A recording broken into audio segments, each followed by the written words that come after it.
Well, hello, my dear friends. Welcome once again to Blind Dad Does. My name is Ira, and I hope that you guys are having a really good day today.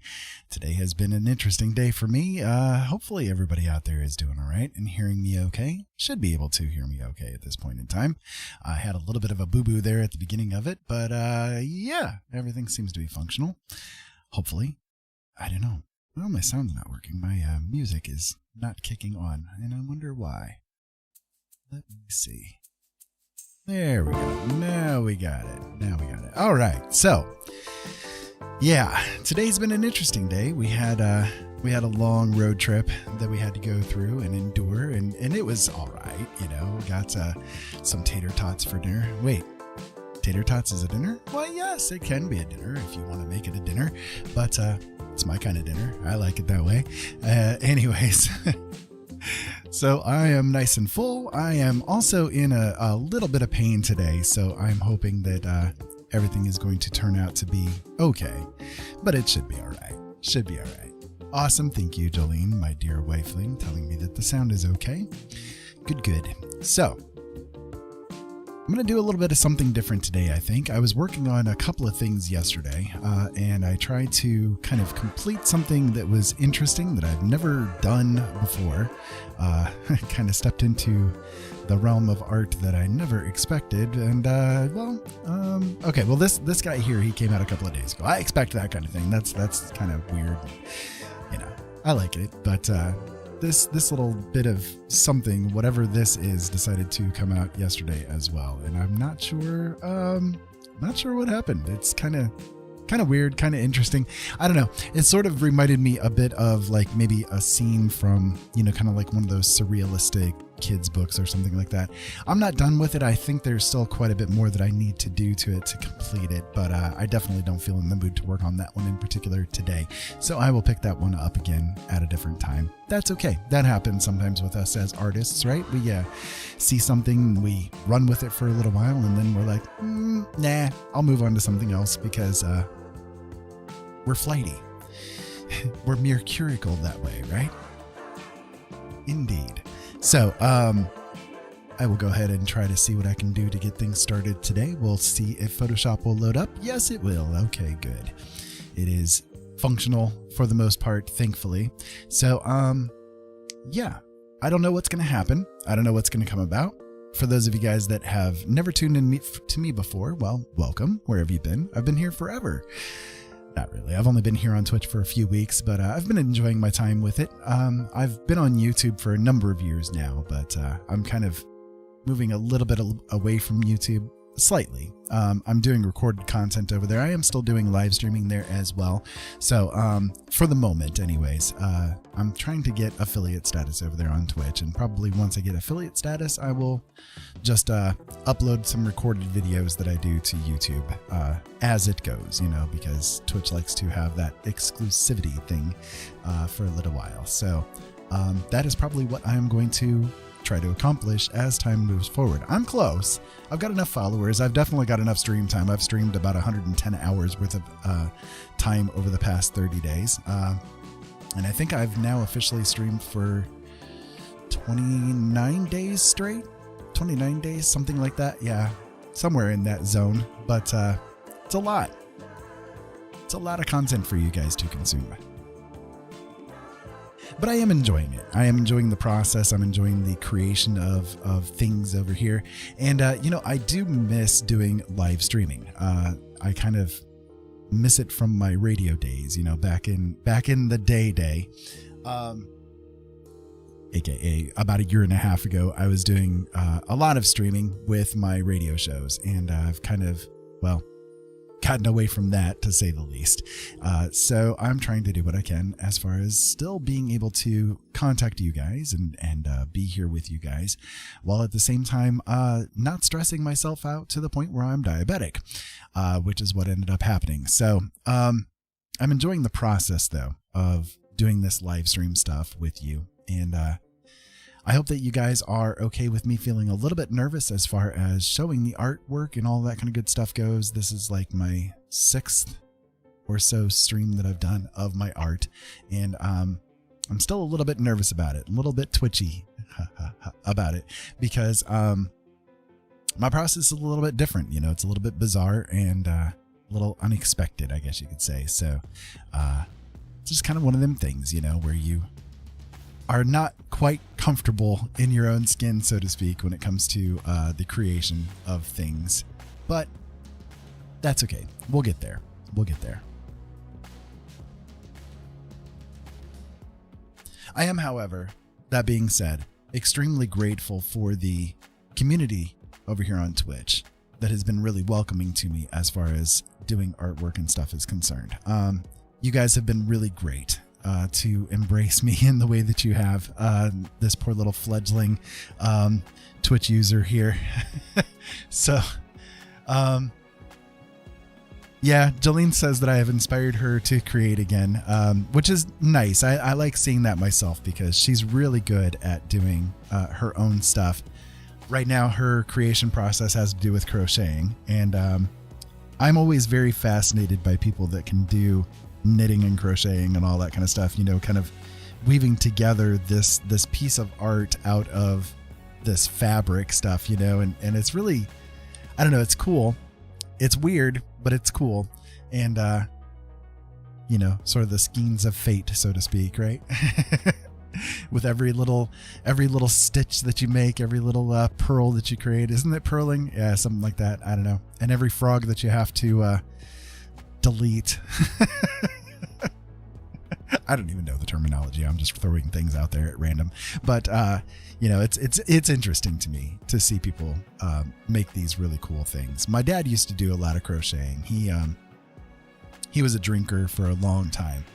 And when he quit drinking, he decided to start doing crocheting, and he would make Afghans with crochet to keep his hands busy, you know, just something for his hands to occupy themselves. And some of the things that he created were really, really awesome. He never sold them, though. He always gave them away to friends, and those that, you know, nobody wanted, he just would get rid of. You know, he'd donate it to different charities and that kind of thing. So, you know, really cool process of creation. I like to see it happen, you know? So, speaking of the process of creation, I guess we can get ourselves started with a little something here. So I am in Photoshop. Photoshop is the program that I use, primarily. I do have a couple of other programs that I do plan on giving a shot to.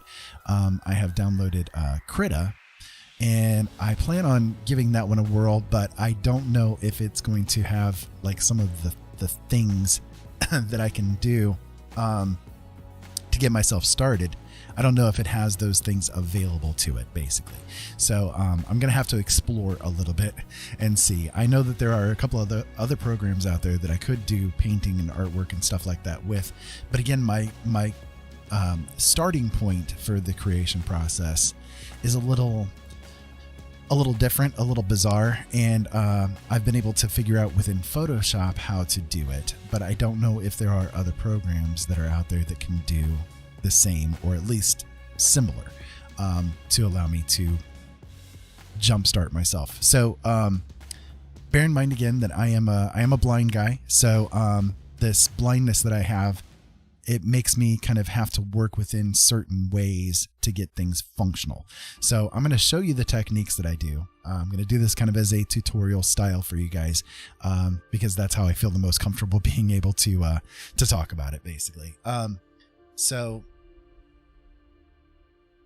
well, hey, someone, welcome. I hope that you're having a good night over there.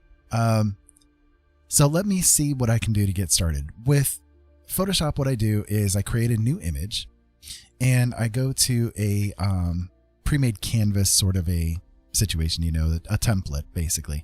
And I'm going to maybe select a darker red color for the base of the canvas. You guys will see it here now.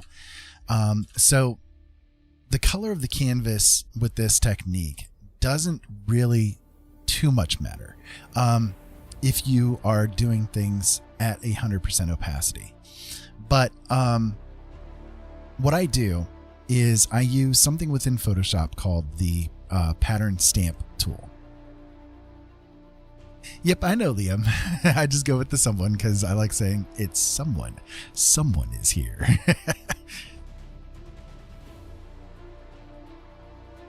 How are you today, nephew?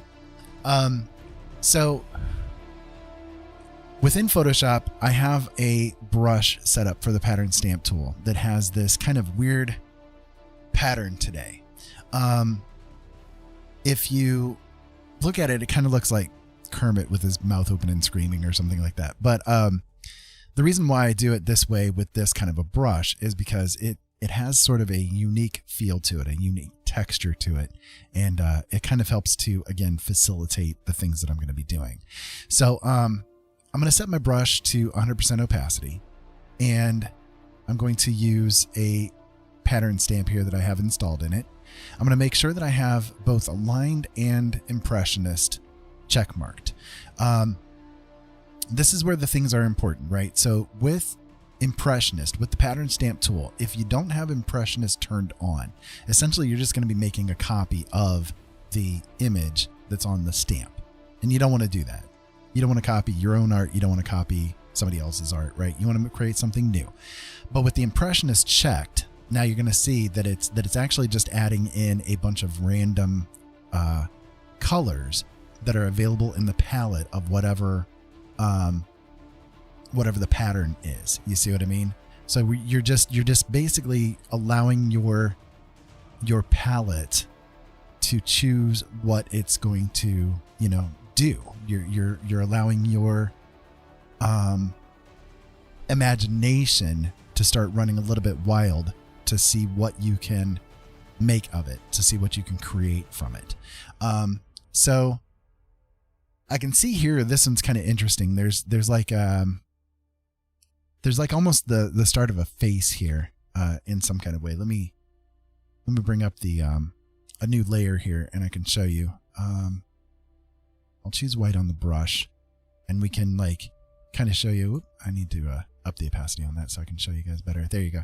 So it's like there's a face that's kind of starting. Oop, that was a really bad line there. You'll have to pardon my lines, but because I don't do line art. But there's like a start of a face right here. Maybe there's a bit of a body, right in here, right? So I could make use of this. I'll still try to continue on and see if there's anything else that's there.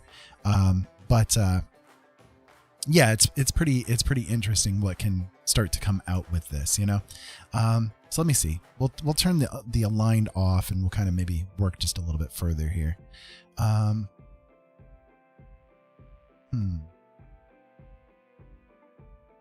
Okay, yeah. I mean, I'm still seeing definitely there's a figure that wants to come out here, So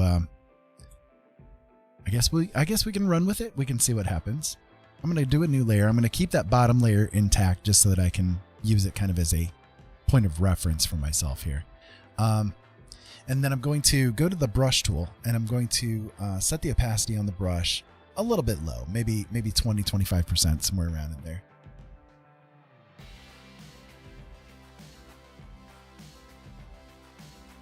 Oh, is it? I don't know. I don't know what YouTube is doing as far as the title goes. Let me see, because it might have messed things up. Give me a moment here.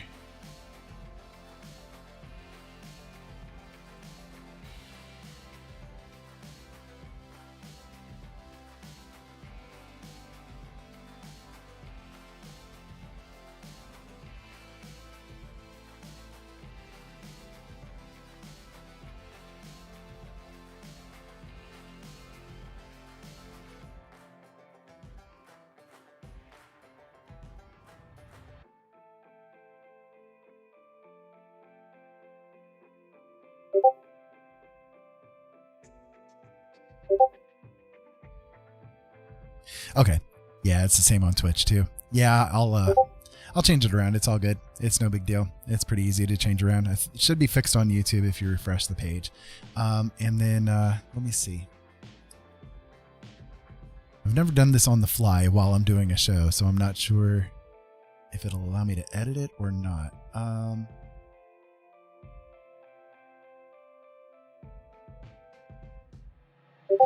I know there's a way to edit it.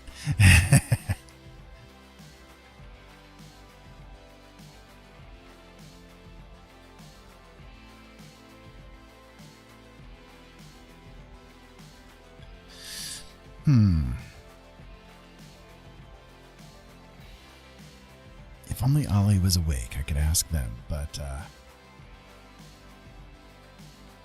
maybe I got it here. Yeah. Muhaha. I think I got it fixed.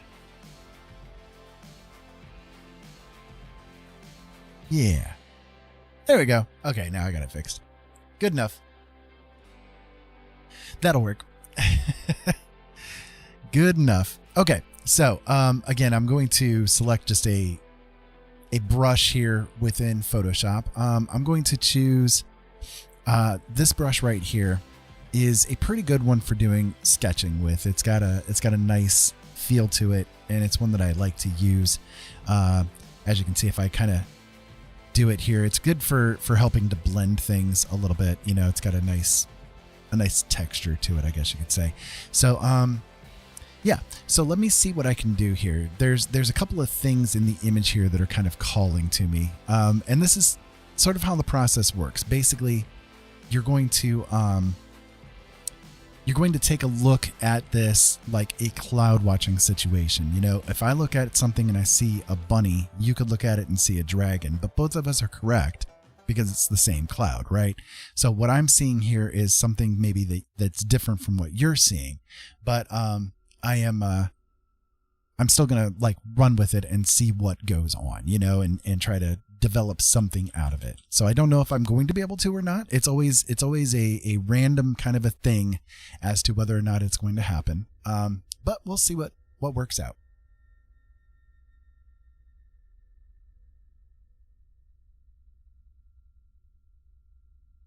There we go. Okay, I needed to change the opacity on the brush. So I'm going to scooch my microphone around here a little bit. And I'm going to try to get myself a little bit closer to the monitor so I can get a little bit more comfortable and be able to see and go from here. We'll see what ends up happening.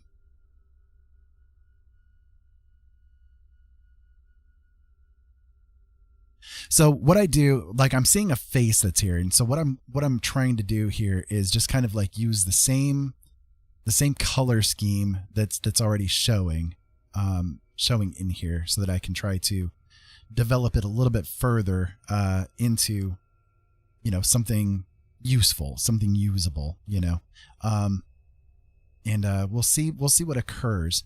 But I'm using the kind of the same color schemes because I don't want to like go too heavy yet as far as like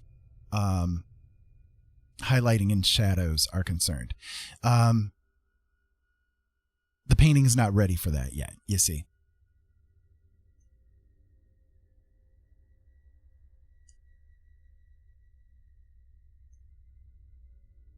So right now it's ready for me to like try to develop like the perspectives and the basic shapes of who this person might be.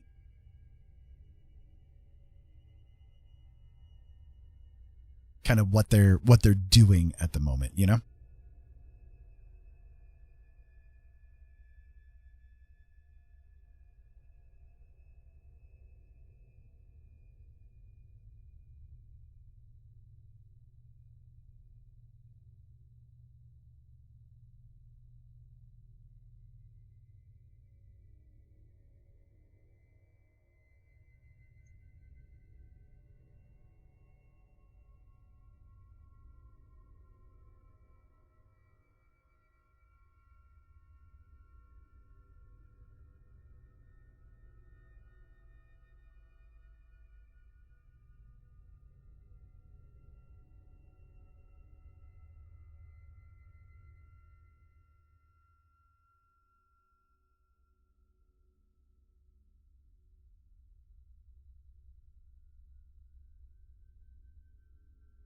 Might need to change the size of my brush a little bit.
I sort of look at it like we're taking a picture in a different dimension, you know, and the first picture that you take is pretty hard to see. It's very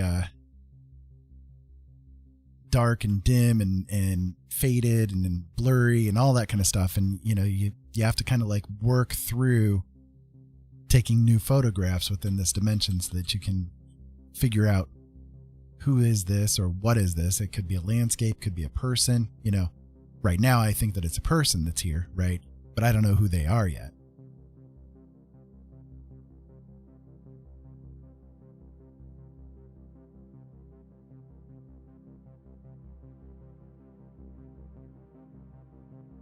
One of those masked people that are paranormal? Yeah, very well could be. Very well could be.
Could be somebody who's claiming to be inviting but is not, you know, that kind of thing.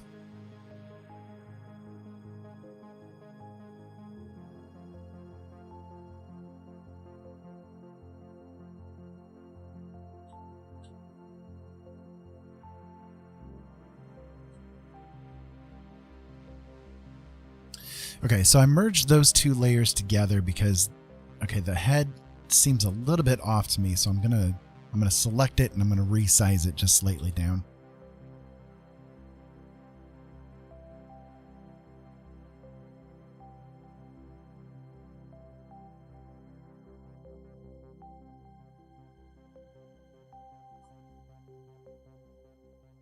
Maybe something like that. That looks a little bit better there. A little bit more proportional, you know. I mean, it could be a complete alien creature and have those non-proportions there, you know, but that's not the feel I'm getting from it at the moment.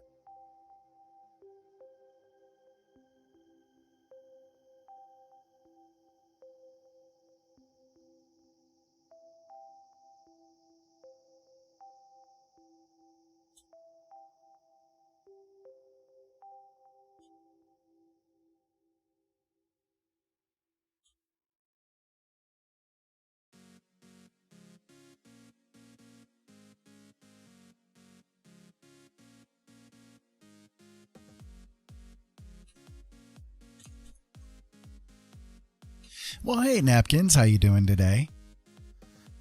I'm just getting started with things here, literally.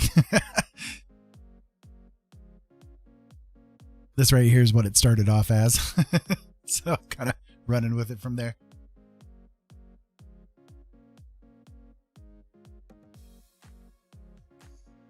Still in the process of discovery with this person. I don't know yet what's going to be exactly happening with them.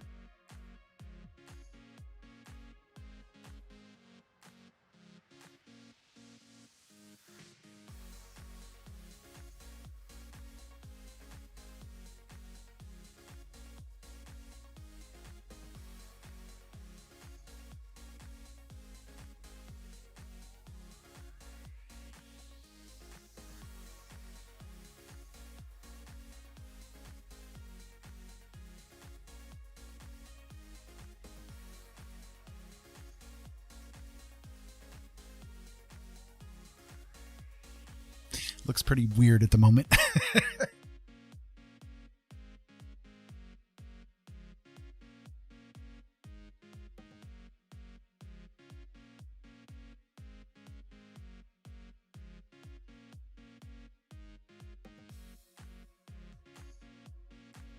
one of those interesting, but what the hell am I looking at right now? You know?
And almost getting like a trench coat sort of a vibe here, you know?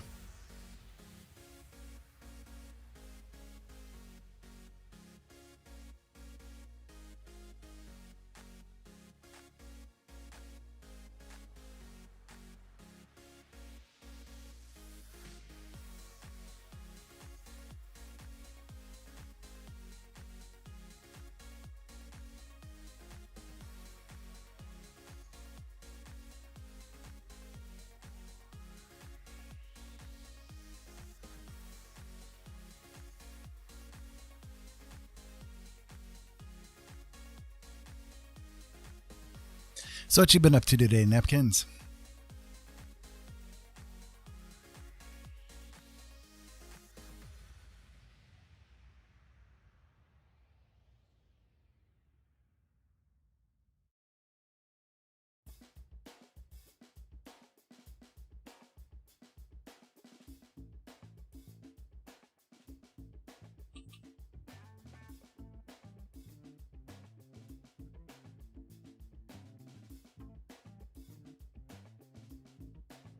Getting vampire vibes? Yeah, it could definitely be vampire vibes.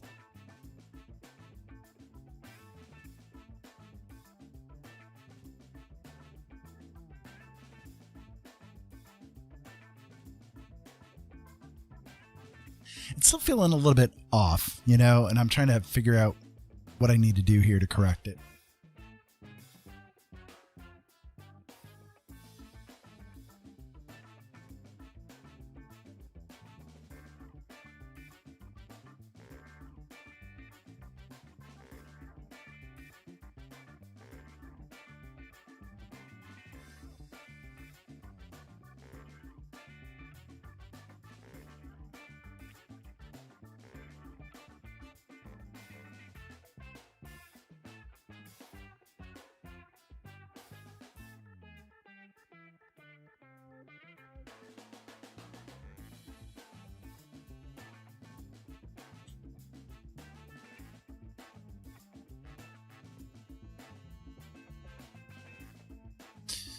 Well, that kind of destroyed it.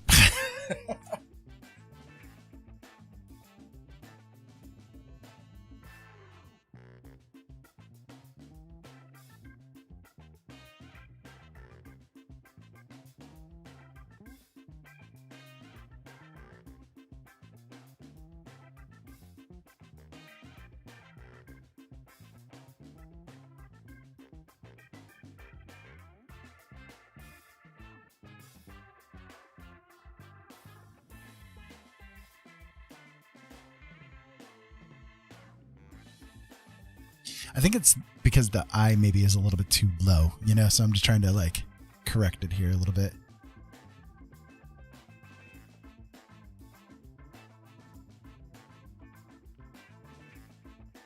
Did a Minecraft stream earlier than rated. Oh, that's cool. That's cool. That's cool. How did the stream go?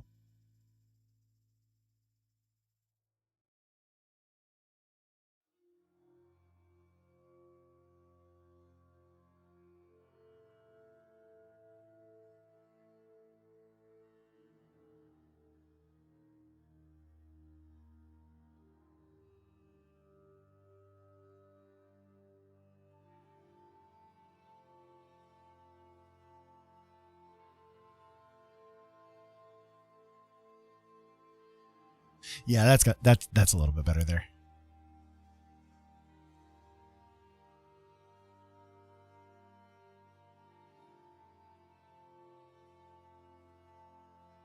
I'll correct things as I go as far as like the highlighting and shading and that kind of thing goes, but like I at least wanted to get the kind of basic perspective in there.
Well, next week we're going to have a PvP battle to close off the main part of the series. Very cool.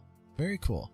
I like Minecraft in certain ways. I have to, like, if I'm going to play it, I do it modded, you know, like I really like doing the whole like industrial stuff.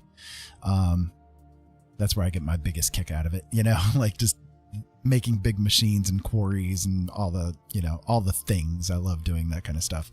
One of the other things as far as like gaming goes for me is that I don't do PvP. More power to anybody who wants to, you know, there's definitely the place for it. But for me, I don't do it because with the way that my eyes are, it's a futile gesture for me to do it. I'm cannon fodder in PvP games. You know, I'm literally playing handicapped, you know, so I don't put myself through it.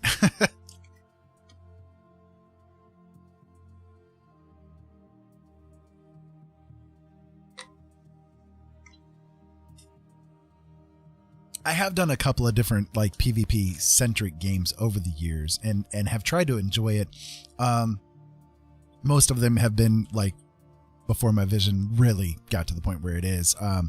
PlanetSide is one that I enjoyed a lot. Let me see here.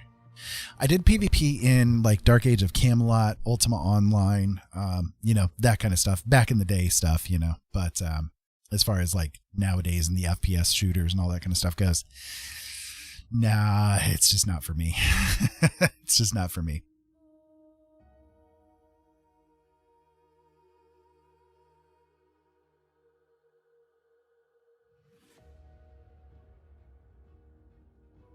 So I don't know. I guess we're getting there. You know, it's not too bad. It's starting to come together a little bit. I'm going to work a little bit more, of course, on doing the highlights and shadings and that kind of thing here. But I mean, so far it's not a bad start. You know, we've got a place to go from here. You know.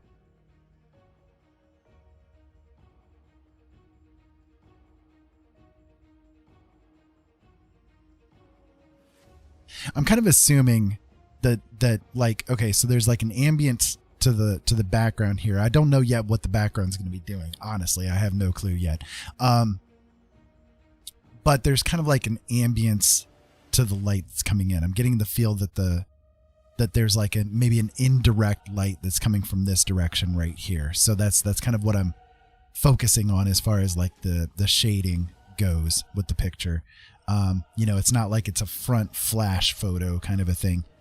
There's an ambient light that's coming in, you know. So, but it's not a bad base so far. You know, we've got a place to go from here. Whether or not it's going to be good or not, well, I don't know, but you guys will have to decide that one as we finish. So going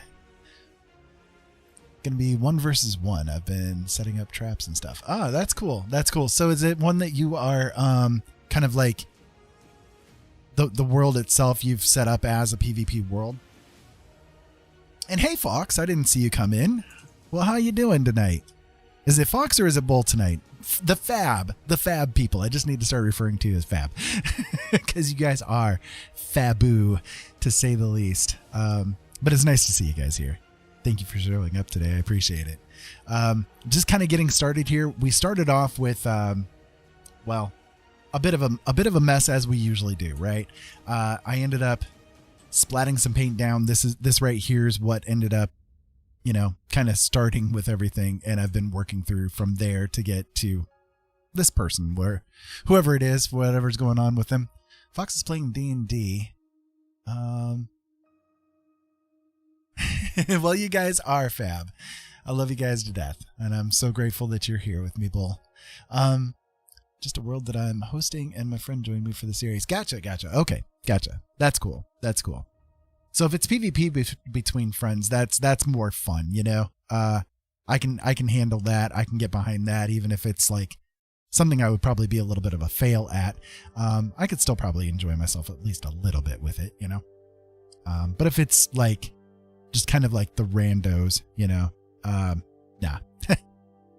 nah, thank you.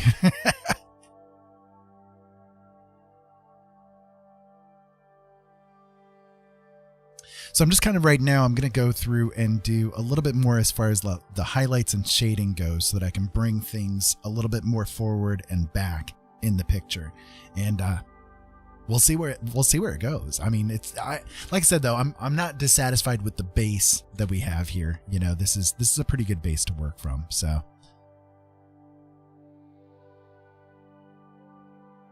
obviously there's still things off, you know what I mean? Like I still need to correct some of the perspective things. I can tell there's a couple of things as far as perspective goes that I need to work with here, but yeah, it's okay. It's doing okay right now. So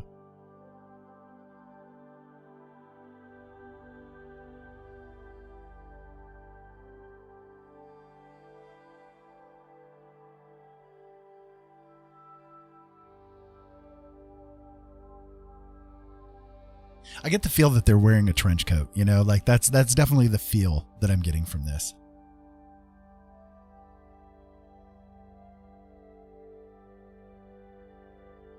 I love trench coats. I've got a really nice one. It's a duster, you know. Really like it a lot.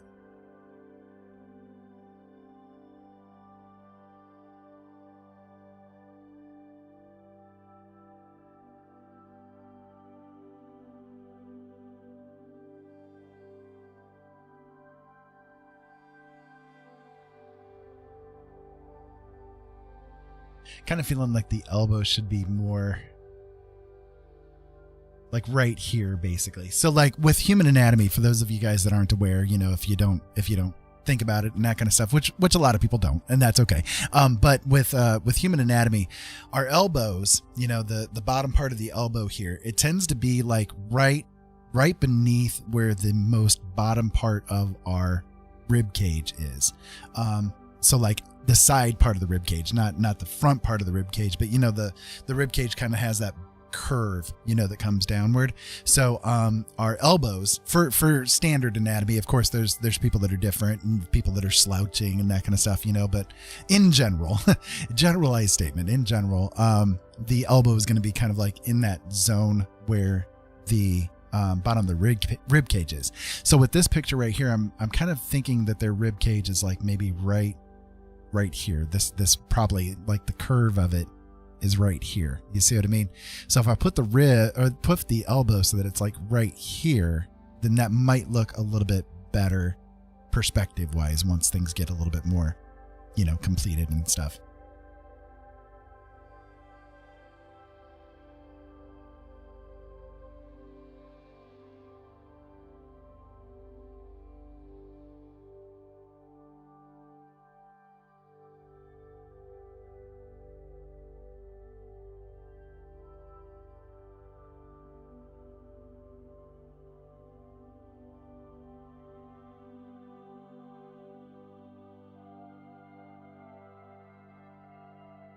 It's like maybe their hand would be right in here or something like that as far as their pocket goes. Like maybe they've got their hand in a pocket or something.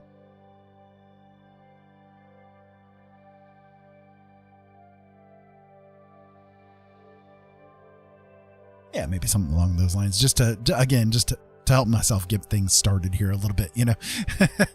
So, if I see something scary, I think of it intensely, and it makes me scared alone and sometimes have nightmares. So I might not watch your scary streams or videos. I understand that, Liam, totally. And you know, don't worry about being here if it's a little bit intense for you. I don't mind at all. But I'm glad that you're here and decided to come in and say hi one way or the other. Okay.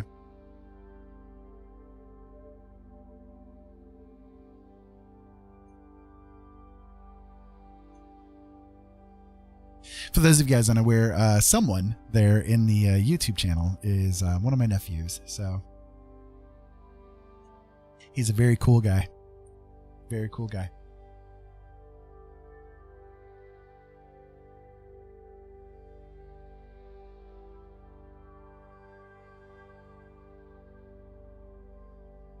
So definitely femme, you know, definitely a femme figure here. And I'm not sure, like, I'm thinking that they're wearing like some kind of maybe a tank top or something like that that's a little bit more like transparent or something like that, you know. So showing some cleavage, but not necessarily like, you know, they're not, I don't get the feel that they're like nude beneath the jacket or something like that. I hope that makes sense.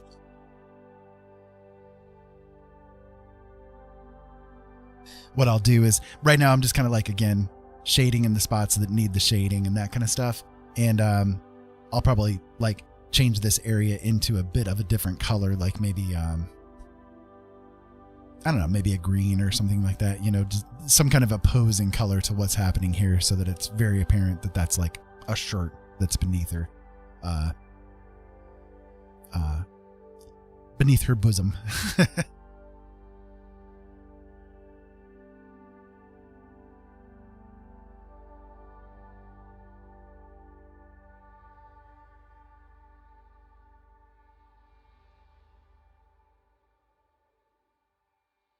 But again, just trying to, you know, kind of lay out the basics here.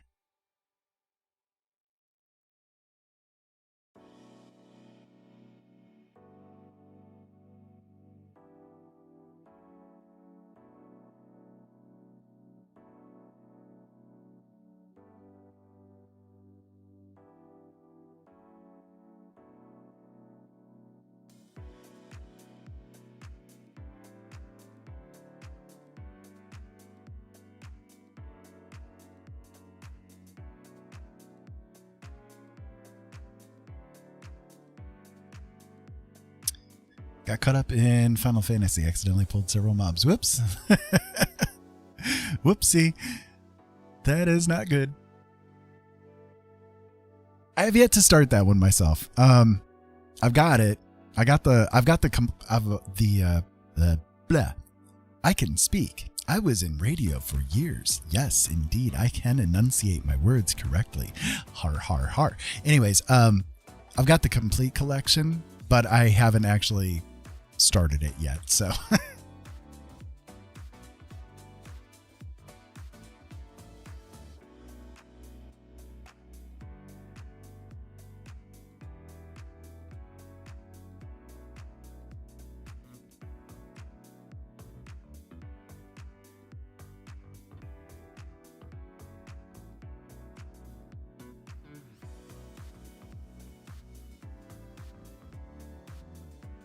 So again, kind of designating that the light is sort of coming in from this part of things, you know, maybe the light is up like right in here or something like that. And it's kind of shining down a little bit, but it's like, it's not a very intense light. It's dim, right? It's just enough to bring her out of the background a bit, but you know, at least at the moment, it's not very intense. So, if I want to, how can I put this? If I want to like kind of work with the idea that it's very dim, then I'm not going to like highlight things a lot more than what it is on her face and stuff, right? Because if I was to do that, then it would make it a lot more intense. So whatever I do to her face, I'm going to have to also accomplish with the rest of her body and form as well. You know, hair, all that kind of stuff. It's all going to have to be, you know, modified. So at the moment, I'm working much more in mid-tone than anything else. And this is kind of one of the things that I would recommend to people to do when you're trying to get things started. Don't worry about doing like drastic highlighting and drastic shading at this stage. Right now, this person, whoever they are, is kind of like in the awkward tween years. You know what I mean? Like they're not fully developed, they're not fully formed, they're not fully there yet, right? They're still like in the process of growing. So you're kind of in that stage right now with this picture. You can kind of get a view of what they're going to look like, right? But not a full-on, fully featured, everything is in place yet, you know? So I always recommend to not do heavy one way or the other into the shadows or the light as you are in the like stages of laying out where the features and where the things are. Save those until you're a little bit further along and you like know where things are going to be. You know what I mean? Because otherwise you can lose control of it really quickly, like really quickly. And then you don't have any headroom in either direction to work with. I hope that makes sense. Like you want to leave yourself enough of a headroom towards the light and a headroom towards the dark to be able to really like make the picture pop, because those highlights and shadows are the pop part of things, right? So give yourself like the opportunity to allow that to happen as your picture develops. You know, much closer towards the end stage is where I'll do those nice big, you know, kind of highlights and shadows. So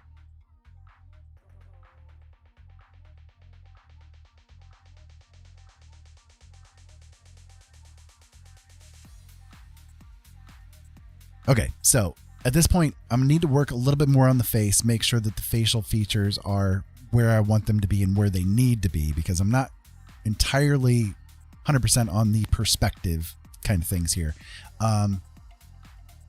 So bear with me as I work through this, because I gotta squint hard and I gotta get close to the monitor to make sure that I'm seeing things in the correct order, you know?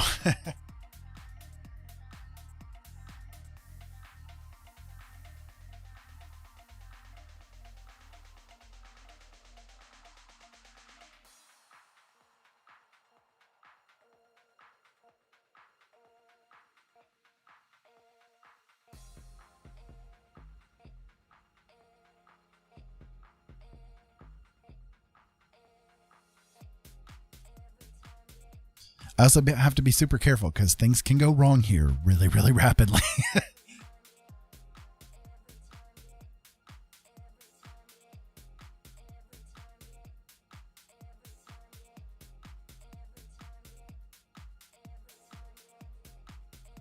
I am also not entirely sure I like this song. I don't know what's up with it. This is a little bit weird.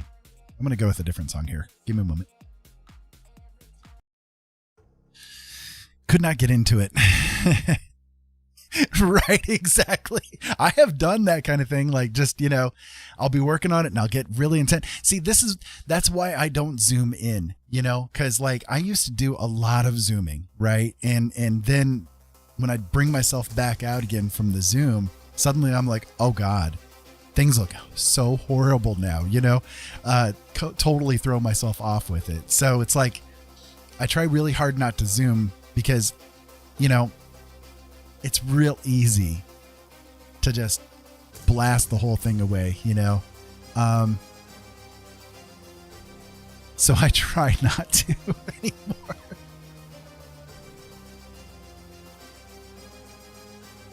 Mistakes were made.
tells everyone don't do heavy shading and then proceeds to do heavy shading.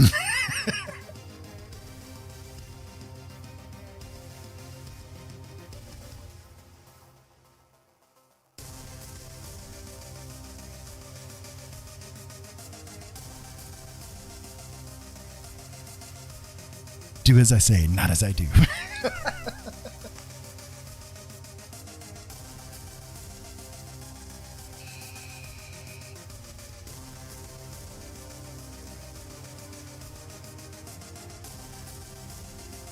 I mean, to me, that looks far better at this point in time, you know, now that I've done that little bit of like cutting on the face here, you know, just to make it more form factor, you know.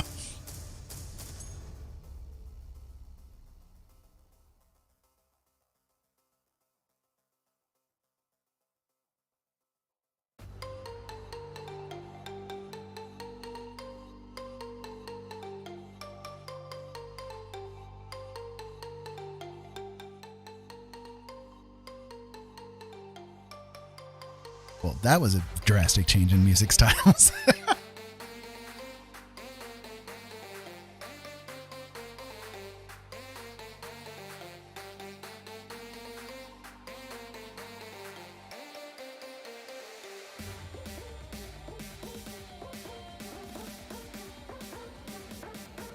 Oh yeah, this don't work for me.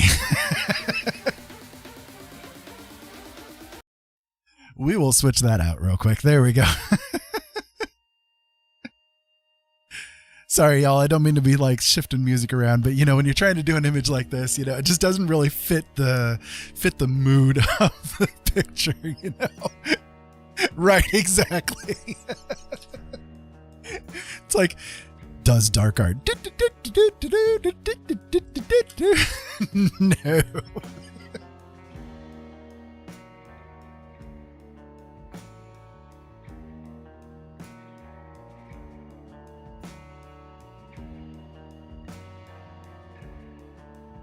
That don't work for Mr. Ira. No way. Bring me the darkness. Or something like that.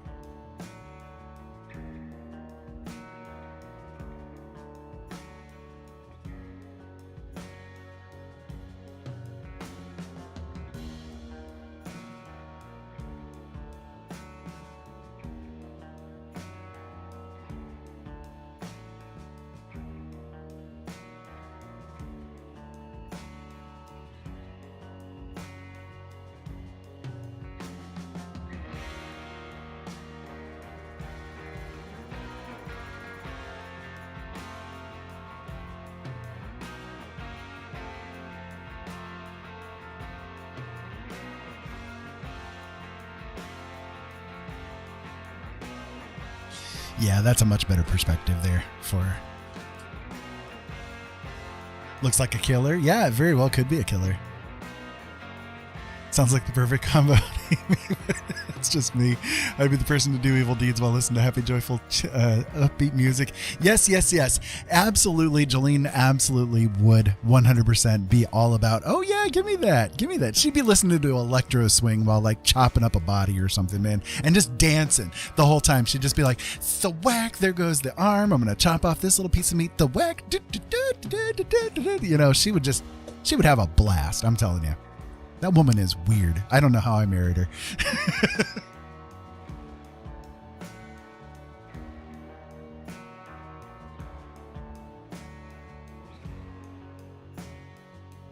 Singing the whole time. To be fair, that's how we are with video games. Death and murder happening. Like listening to K-pop, lo-fi mixes and pop music, right? Exactly. I'll tell you, she is so weird though. Like, I'm not one to like get a queasy stomach too easily, right? It does take a little bit for me to get a queasy stomach, but this woman, like, I swear to Bob, I kid you not, we were sitting down to eat spaghetti one night, and she's watching like the videos showing like heart surgery, open heart surgery. They're ripping guts open and blood and everywhere, and it's like, okay. I can't eat my spaghetti right now, baby. Okay, got to turn the channel. Thank you very much. You know, I'm just like, nope. That's a little much for me.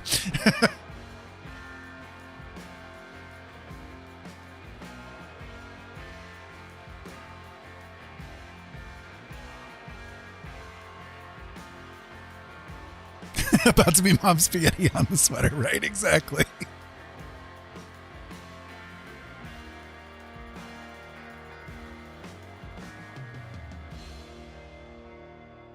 She's my little weirdo.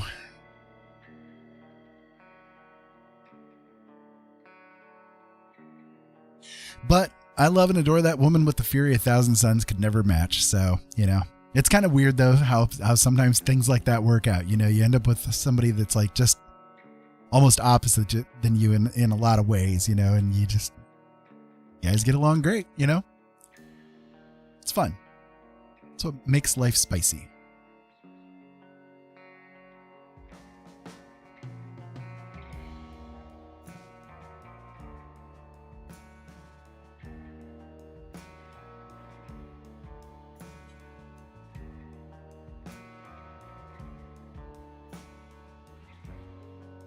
Just trying to clean up the background just a little bit, just to kind of, I don't know, shift it around a little bit. I kind of do that once in a while. I'll jump around in different parts of the picture that are sort of like catching my eye and getting annoying or something like that. You know, I'll just kind of transform it around, and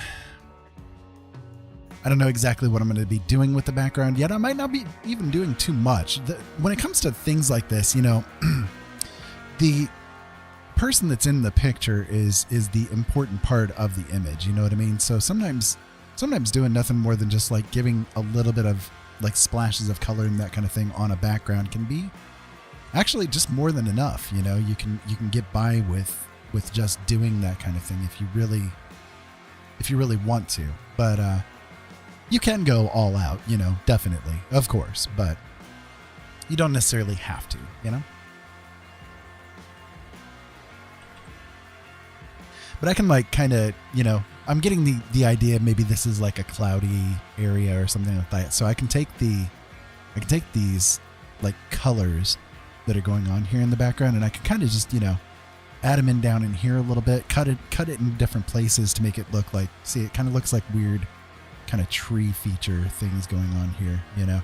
So maybe she's like walking amongst the trees or something along those lines, you know? But they're like really backgrounded, you know, so it doesn't make a difference. It just gives the character something to stand out on, you know?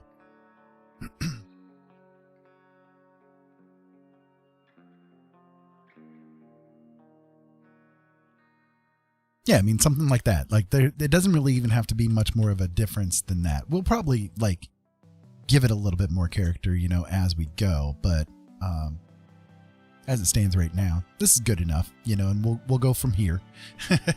We'll go from here with it.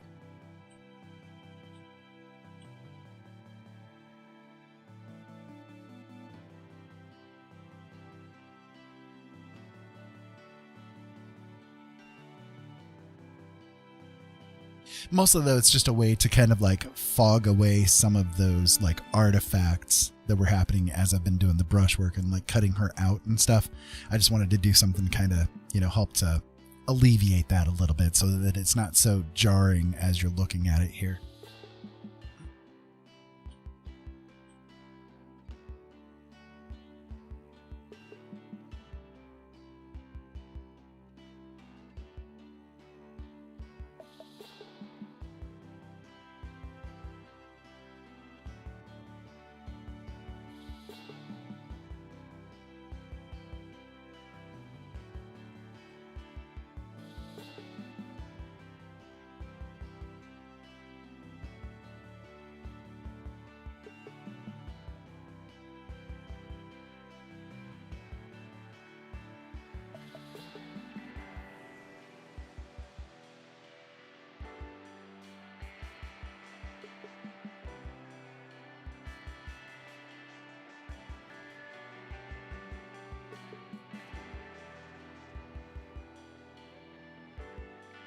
I was kind of tired of staring at that darkness where her mouth was supposed to be, so I just added in a little bit of lip color just to give something else to look at.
Okay, once again, the music gets a little weird for this, but that's okay. We'll run with it. We'll run with it. It's fine. We'll run with it.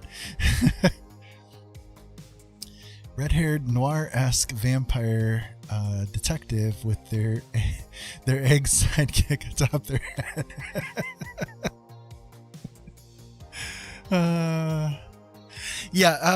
Liam, I'm both on Twitch and YouTube at the same time, so I have people that are watching in both areas, but people are able to see your chat on the screen. That's why I have the chat on the screen, because I'm getting it from both places. So people are talking to you. You just have to kind of look on the screen itself to see the responses to it.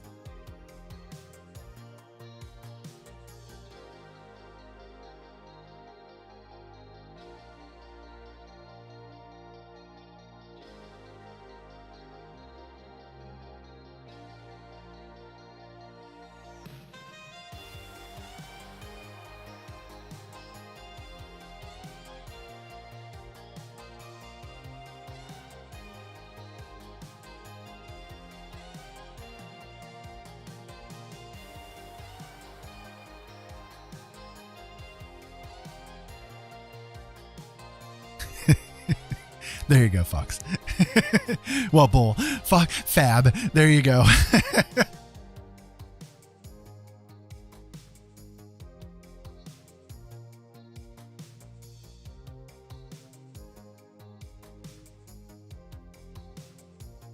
Why, look, everyone. Let's watch as Ira loses what's left of his sanity.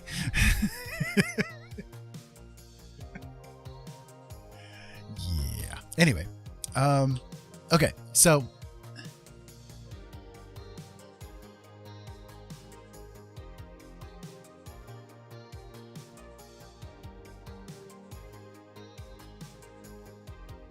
I mean, I'm kind of getting there, right?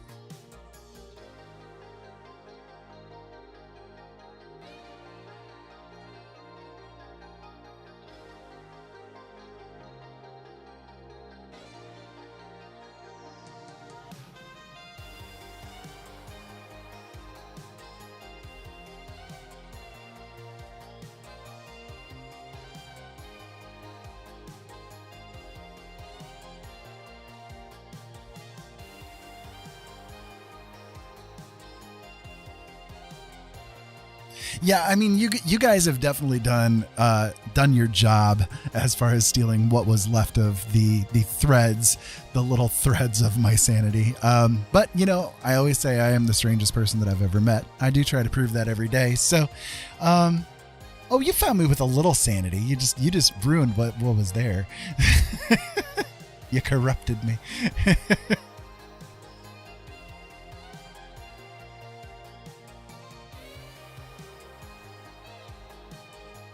I was an innocent virgin, a little boy, and then you took it all away. Terrible. Terrible.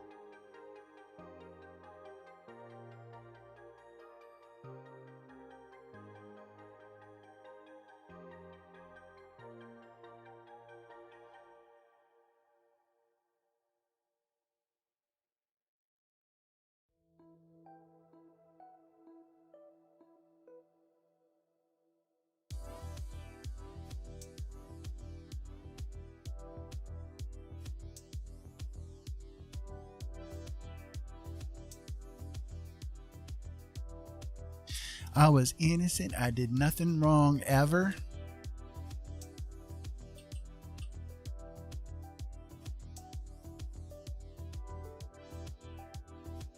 You came along and ruined my life.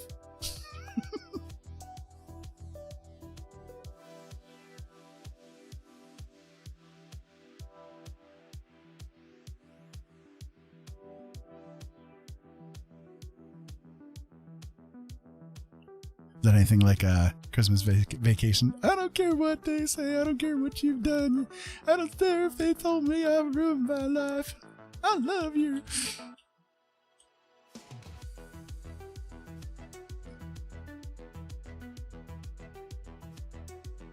His space is caked with the blood of the innocent.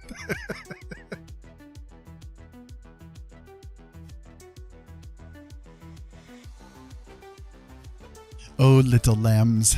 Oh, little lambs.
Start sketching out one of my next paint. Nice. I thought you said nice paintings. I'm like, oh, a nice painting, huh?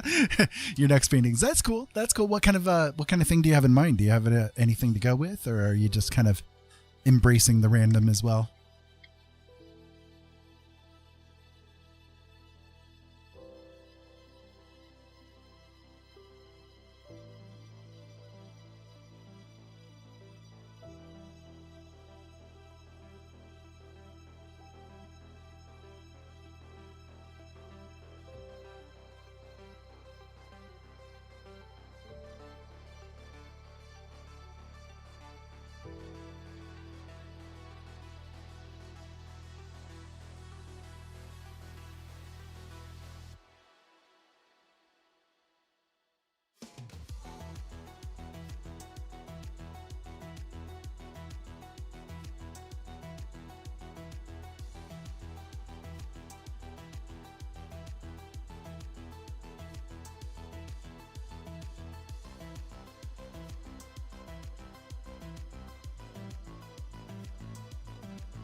Okay, seriously, this chin is driving me crazy.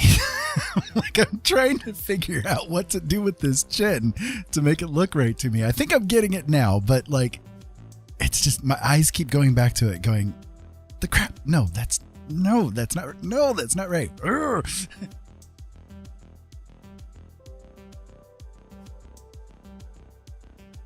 There we go. I think it's better now.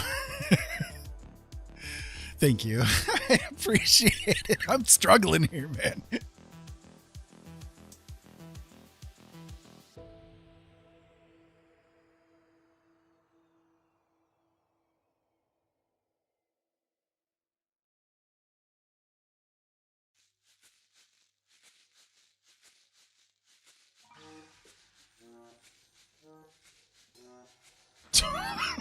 What is this music?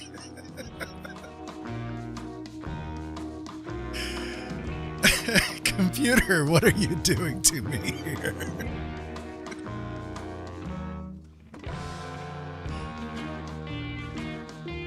Totally fits this mood, 100%.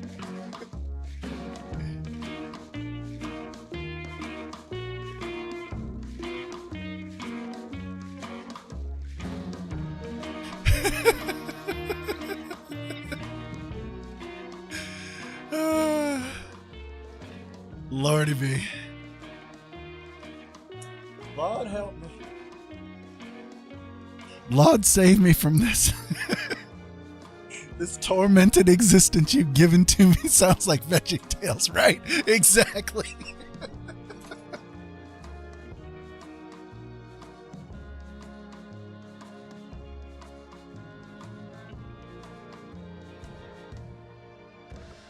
You were his cheeseburger.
Well, now she's looking like someone's stern auntie or something.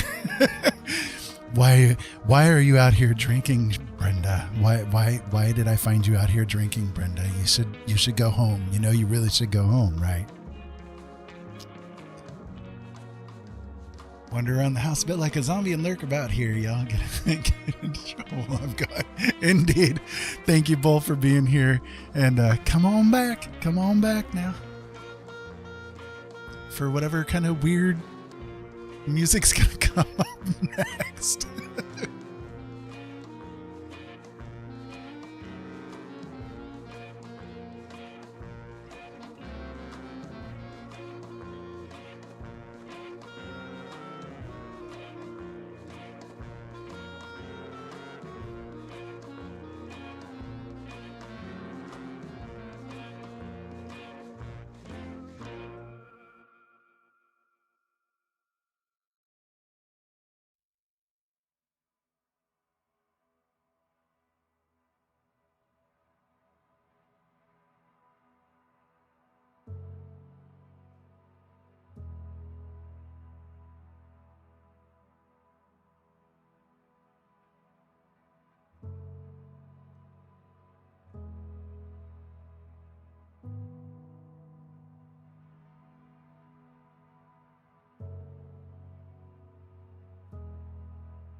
Yeah, definitely getting those anti vibes now, you know.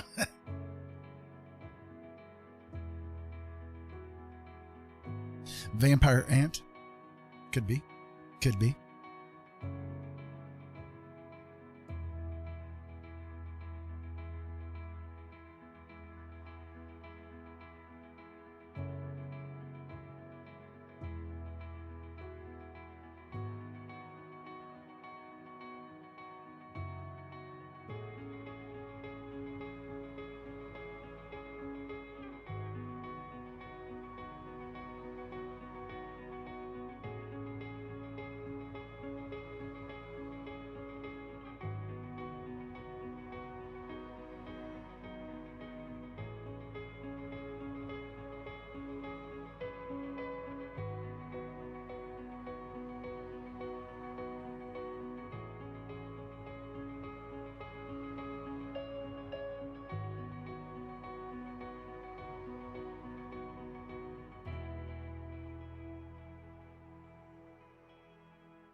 Gotta let my hand rest for a second here.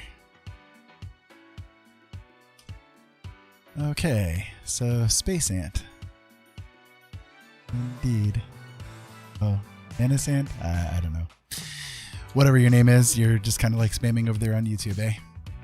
Nice to see ya. Thanks for being here. I hope that you're having a really good day.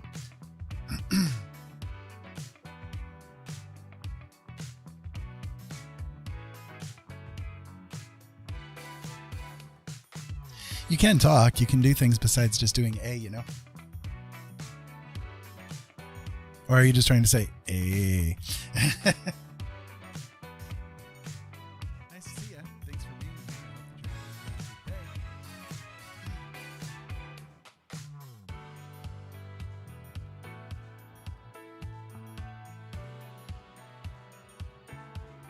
You can talk. You can do things besides just doing A. Or are you just trying to say There we go.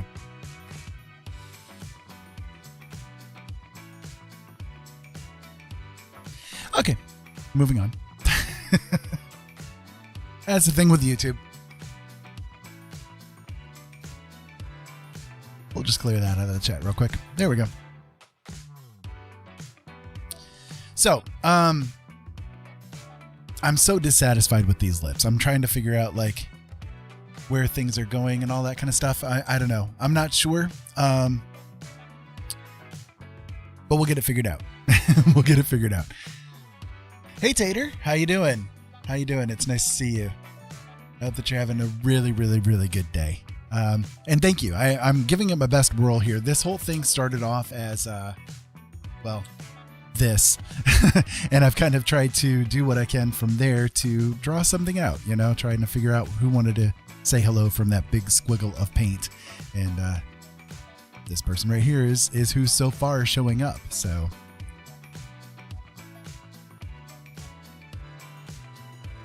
Hey Salem's, how you doing? How you doing? So glad to have you guys here. It's nice to see you guys.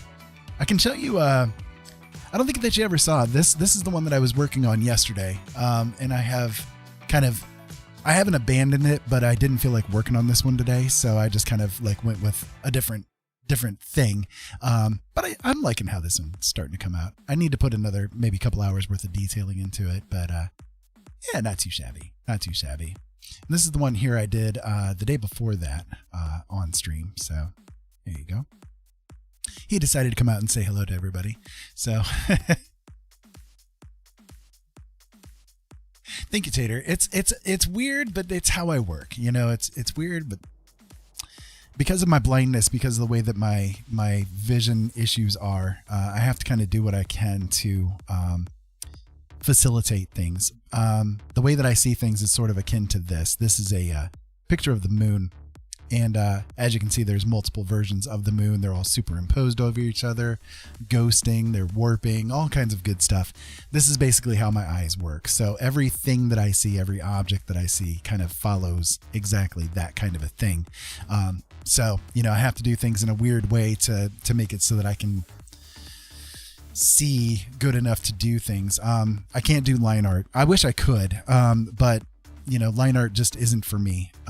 If I try to draw a line, just to give you guys an example here, if I choose white here so you guys can see it, if I draw a line, I see that line, but I also see like dozens of others that are all superimposed over each other and warping all over the place and all that kind of good stuff. So, one has to do what one has to do, I guess. So,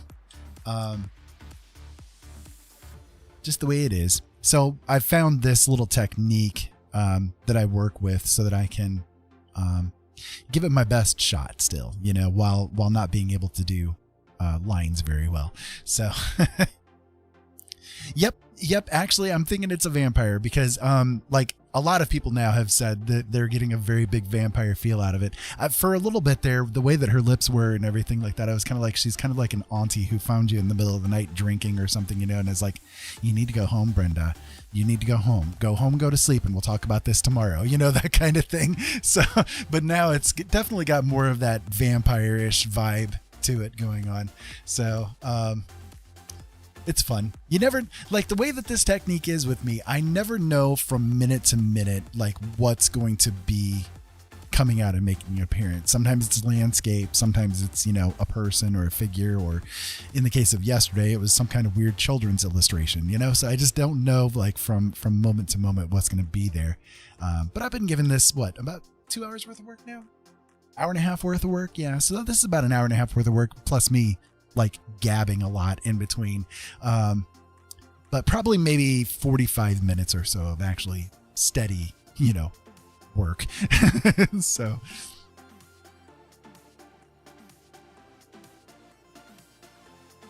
one thing that I do, and since I'm doing this kind of as a tutorial kind of a thing, I can talk to you guys about this just because, I feel comfortable talking about this kind of thing with people because I come from a teaching background a little bit, teaching adults, doing computer repair work and stuff. So, it kind of makes me feel a little more comfortable to be here on the screen showing you guys my process, because this is only like the 6th time I've ever shown anybody anything about like my art. So I'm always very nervous, and very twitchy about, showing what I do. But one thing that I try to recommend to people when they're doing digital paintings or just regular paintings in general, is to work as much like in mid tones as you can, before trying to do anything highlight or shadow. You can put the shading in like where it's supposed to be, but don't do any of like the harsh stuff until you're ready to really push forward with it. And the reason why is because you want to make sure that you give yourself enough headroom to be able to do it. So that's what I've done here. I have yet to really add in the shadows and the blending and that kind of thing, as much as I want to, because I'm still working on like making sure all of the pieces are in place before I start like smashing that highlight and shadows. And the main reason why is because you want to make sure that you have enough headroom for it. You don't want to like overexert and then not have any room to play around with, So I'm going to show you guys, I will work a little bit here on the shadows, and I'm going to show you guys a little bit of a trick that I do to make this kind of thing work. So a little bit of an anatomy lesson for you guys. If you're dealing with like a human or a human-like creature, or, something that has like red blood. Okay. There's a couple of things that you can bear in mind to make your paintings. And this counts for like, I think this counts actually for like, manga and that kind of thing too. If you really want to bring, a sense of like realism to the things that you're doing, try to bear this in mind.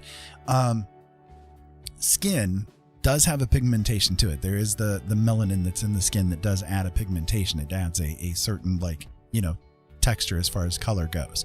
However, skin is also semi-translucent. So in a person, like a human being, for instance, or if we take the example where this might be a vampire who has like red blood themselves, what we can do is in shadows, just like on a human being, when you look at the shaded areas of skin, what you're actually seeing is more of a red kind of a color that's there, because the skin being that semi-translucent, you're actually seeing the blood and musculature that's actually underneath the skin more than the pigmentation of the skin.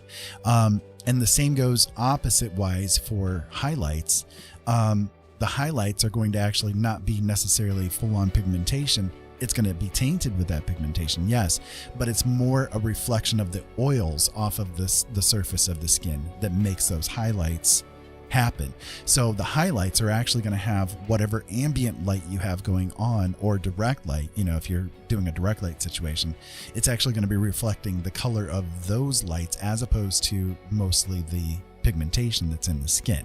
So a couple of things to bear in mind there, you know, as far as doing things to make it a little bit more of a pop. You know, the human mind, when it looks at a painting, it expects to see this on a subconscious level, and if it's not there, it kind of, you know, that doesn't really look all that realistic or something like that, you know. So and then that's when you get into the kind of the more cartoony kind of a thing.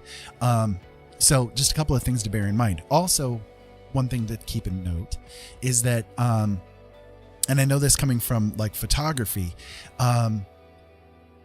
shadows are not necessarily black unless there is a very deep lack of light, right? Then you're going to have black shadows. But shadows in and of themselves, you know, if there's like ambient light and all that kind of stuff that's going on, they actually are a color, but they're a very saturated color. And again, the same goes for highlights. Highlights are not necessarily much color. They are actually very desaturated, because, you know, that's the way that the human eye perceives shadows and light. You have heavily saturated, and then you have desaturated the more up in light you go.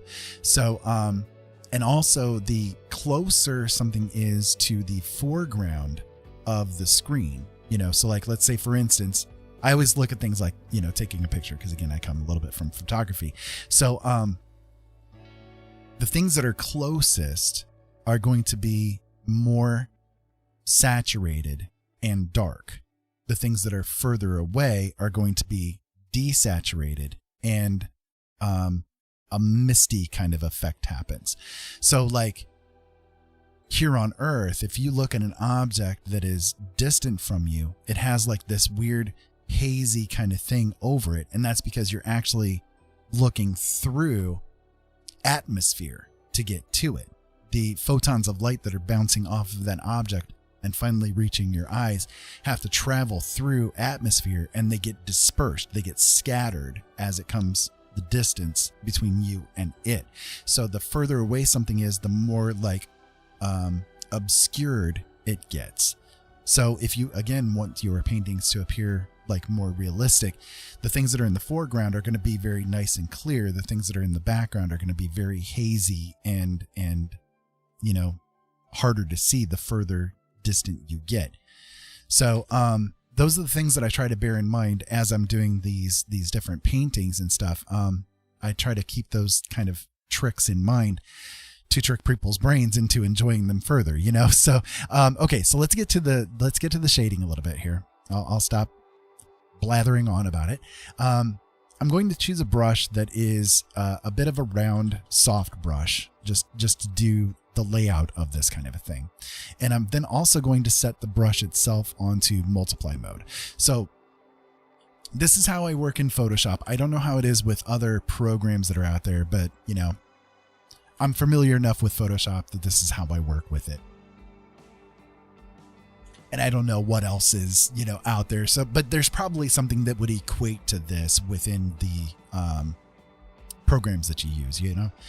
And you know what? There is one thing that I totally forgot to do, and I'm going to have to do that here real quick before I touch on this. I'm going to do a large, kind of a round. Nope, I chose the wrong brush. A round brush. There we go. I'm going to turn the opacity on it down just a little bit because I want to be kind of cautious with how heavy I want to do this. But I forgot to add in some lids for the eyes. So I need to do that here real quick. Just give me because again of the vision that I have to be really close to the monitor, right? So I will do that now.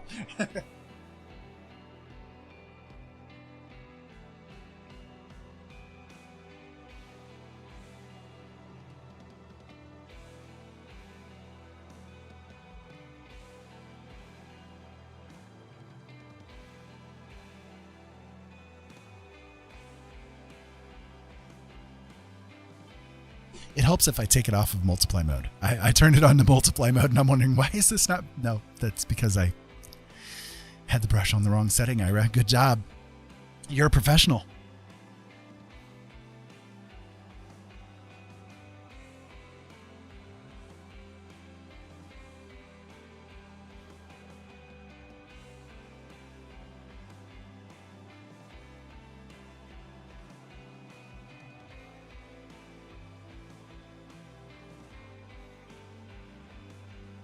Okay, good enough. And I will work it from there. I just wanted to make sure to get the spacing for where the lids is going to be, in place. So, okay. So again, we're going to go into multiply mode on the brush. And I'm going to go to the new layer that I had created there. And so again, bearing in mind how the shadows work, what I'm going to do is I'm going to select a color that is more in the red spectrum, So most people, when they do shading, they just kind of like choose a color that's darker than the one that they currently have for the skin, but it's like in the same like color range.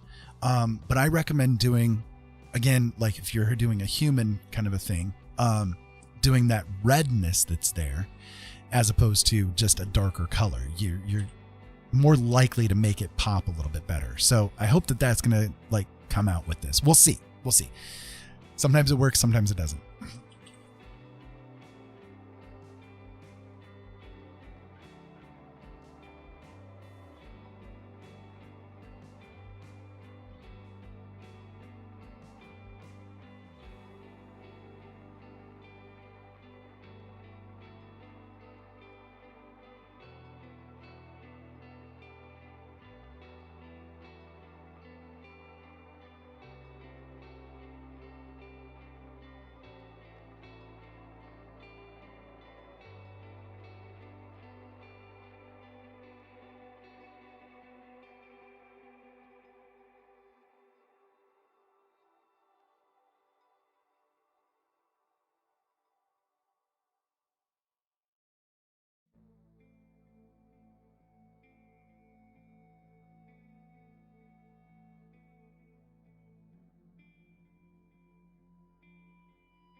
And don't worry, I will be like, transforming it here. I'm just adding in the color right now that's going to be usable, if that makes sense.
Okay, so I've got some of the basic kind of color laid out there, right? And now what we can do, like, because I switched this layer over to multiply mode, you can kind of like go into some of the other color mode, the blend modes here to make sure like which one is going to fit the most appropriately for what you've got going on.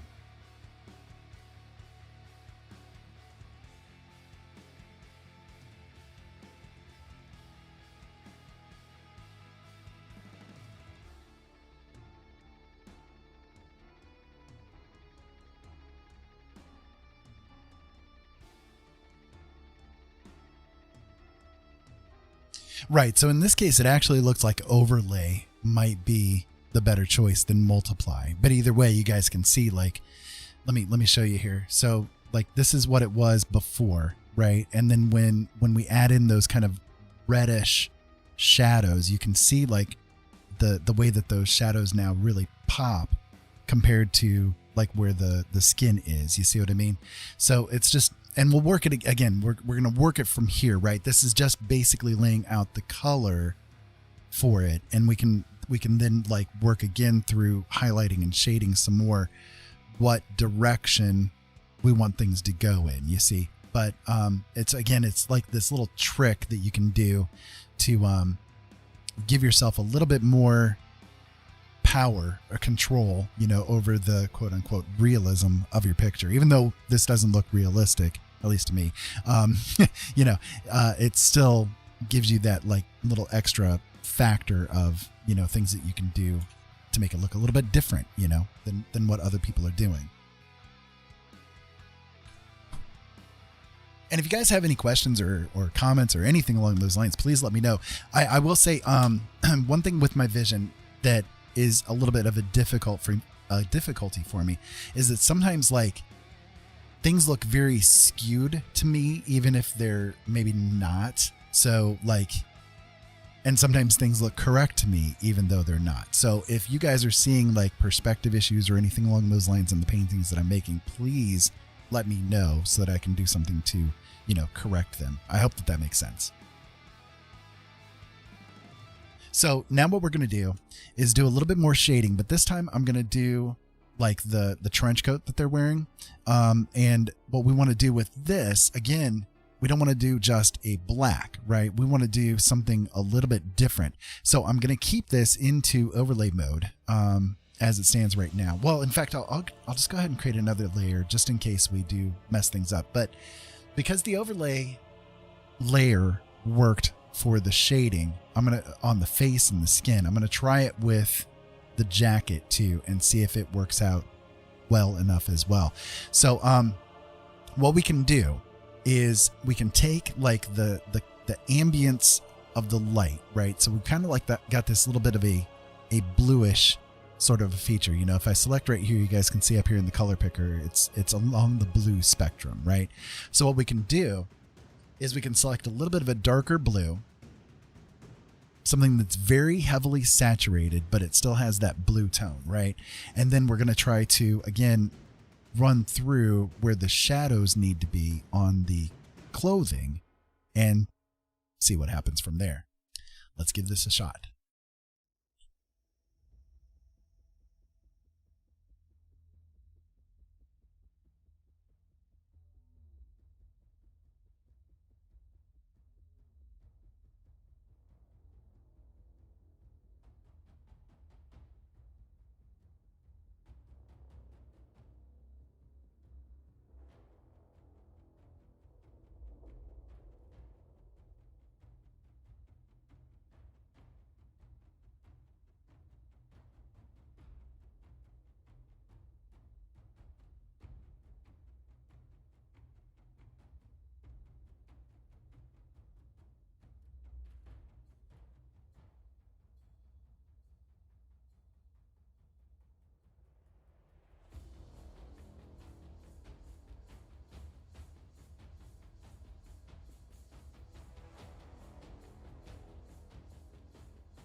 Okay, not too bad, I think.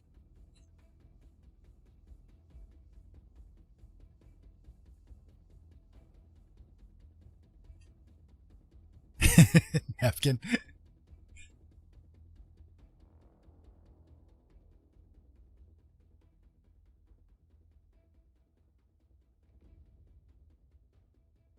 So one of the things that I wanted to do, and I was mentioning this way earlier, but like where the cleavage is here, I don't want it to appear like they're just, you know, not wearing anything underneath their trench coat here, right? I don't necessarily want that. So I wanted to add in like almost like there's a translucence to the clothes that they're wearing underneath the coat. So I want to like try to see if I can manage to do that here real quick.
Right, that's not too bad like that.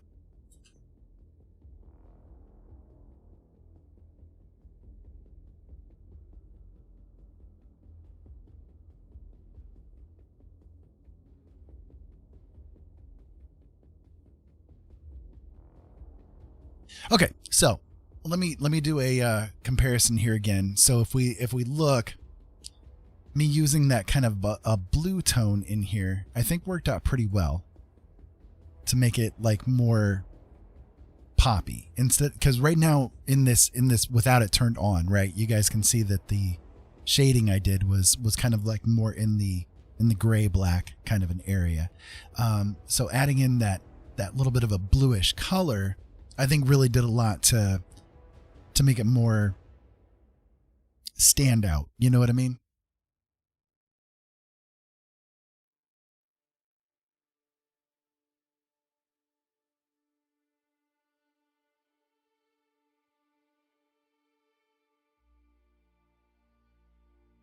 So now what I can do is go through and just kind of like touch up some of the areas that might be appropriate with like more of a purplish tone, and we'll see what happens with that.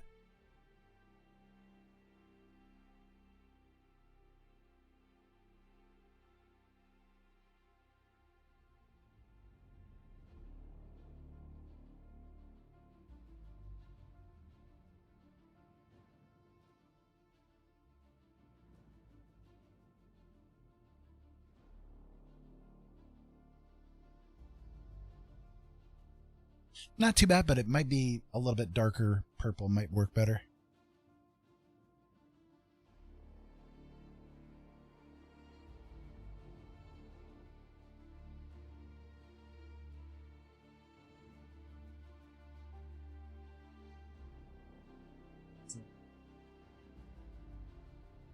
Yeah, there we go. That's probably a little bit better. Okay, so it's just like these little subtle touches, you know what I mean? Just a little subtle touch is what we're looking for with it. So now I can go back over to the face layer, and I can maybe add another layer in and set this one to set my brush to normal. Have this one set also to the overlay, and I can go back on the face just a little bit here with a different tone of shadow.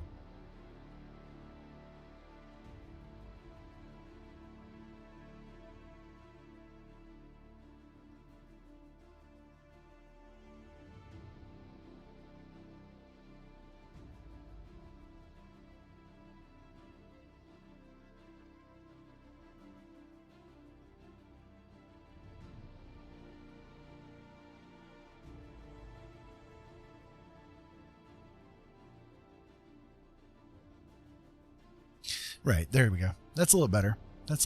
Okay. So let's go ahead and set the brush back to normal. I should be there, right? Yeah. Okay. Need to let my hand rest here for a second. Any questions so far? Any guys think you know where this is going to run?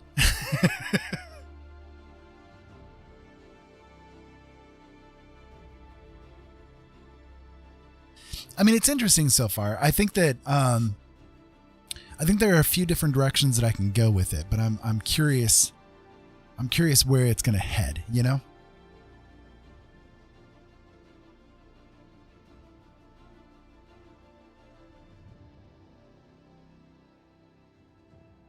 Oh, Lord, I'm out of tea. That's not a good thing.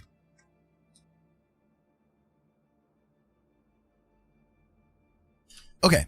So,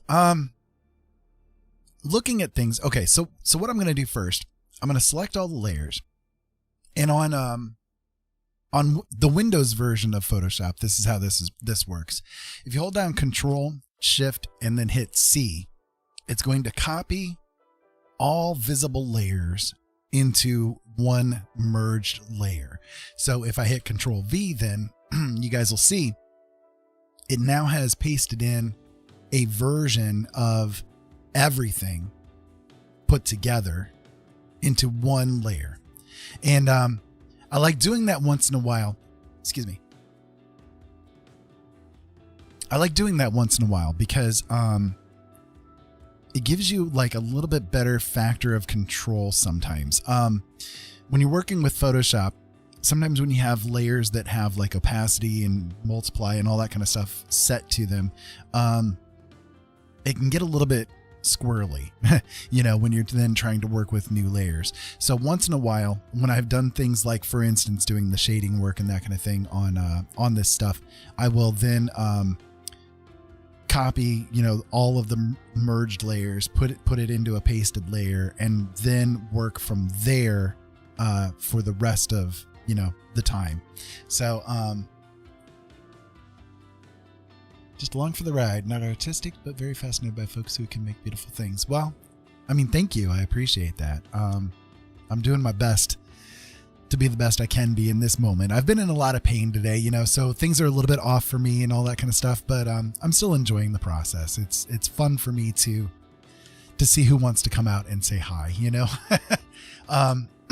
So now that I have a merged layer as well, one thing that I can do is I can take that layer and I can try to transform it a little bit into maybe making it bigger so that I can kind of eliminate some of that backgrounding going on. And we can kind of just play around with it and see if we can make something, you know, look a little bit better if we can bring it a little bit larger scale. So kind of make it more of a portrait instead of a matter of this person was like just kind of like walking through the forest or whatever the case may be. You know, we can kind of bring it in closer as a viewpoint of them like standing there, you know, we take a photo or something like that. You know what I mean? So I don't know. I think that looks a little bit better doing it this way. You know, we've got like a better aspect of who they are, and we can kind of do maybe even more control factor as far as like how they look now that we have it bigger. One thing that I do that maybe is a little bit different from other artists out there is I don't zoom in. I try to do everything that I can do without zooming in as much as possible. Pretty much the only time that I will zoom in like normally is like, let's say I select a layer like this and then I want to transform it. Sometimes when you're dealing with Photoshop, this transform kind of bounding box gets really, really, really weird.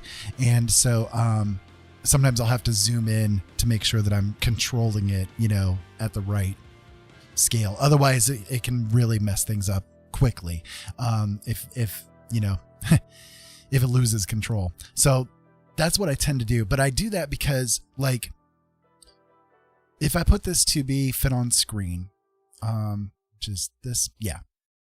If I put this to be fit on screen, This version of the picture, as it stands right now, with this size and scale and everything, in general, is pretty much how anybody's going to end up seeing it. Like if I post it on the internet somewhere or something like that, this is probably about the only way that people are going to see it. They're in general, they're not going to be zooming in, on the picture.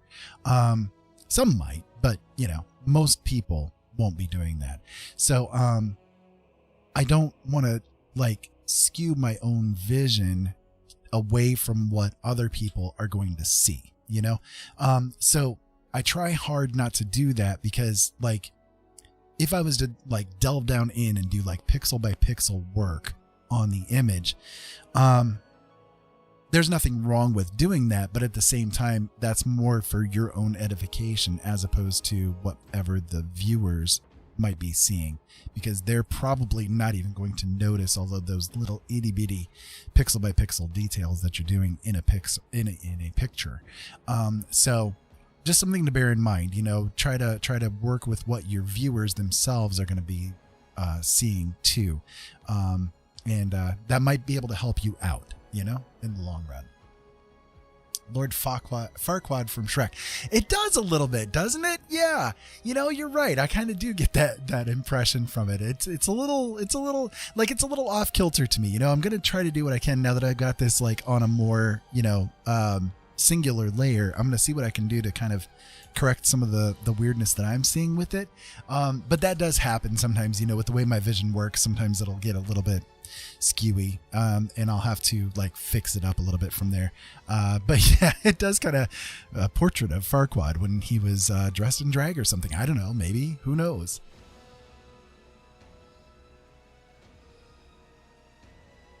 All right, well, let me see what I can manage to do from here. So I will work with new layers.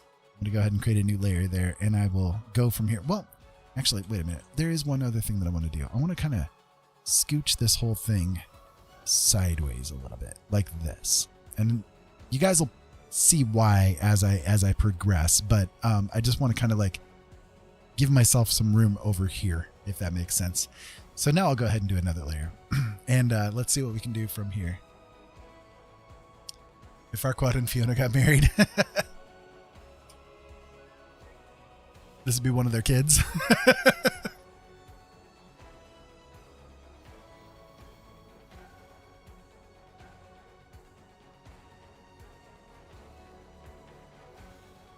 It's a sacrifice I'm willing to make.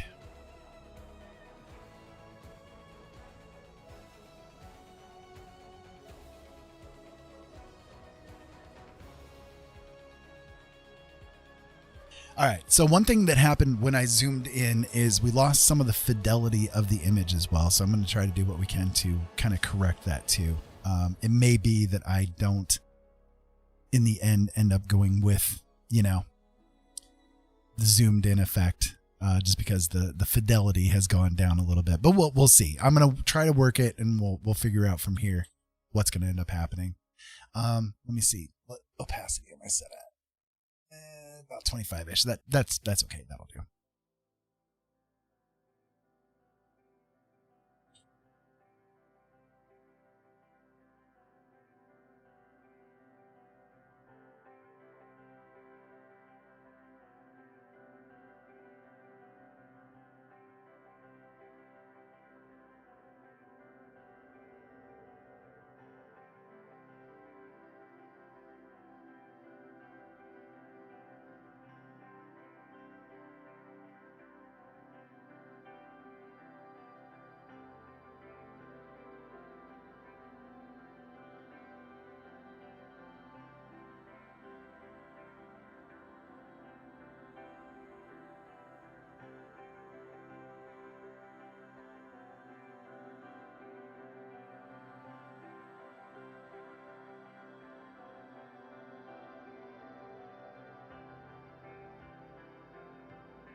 I'm losing it here, folks.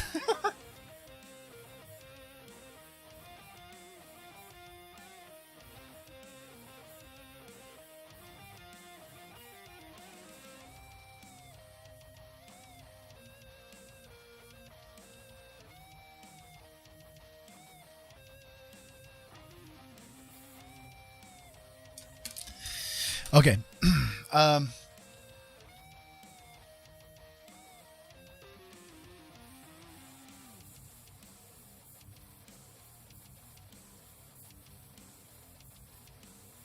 I mean, it's a little better.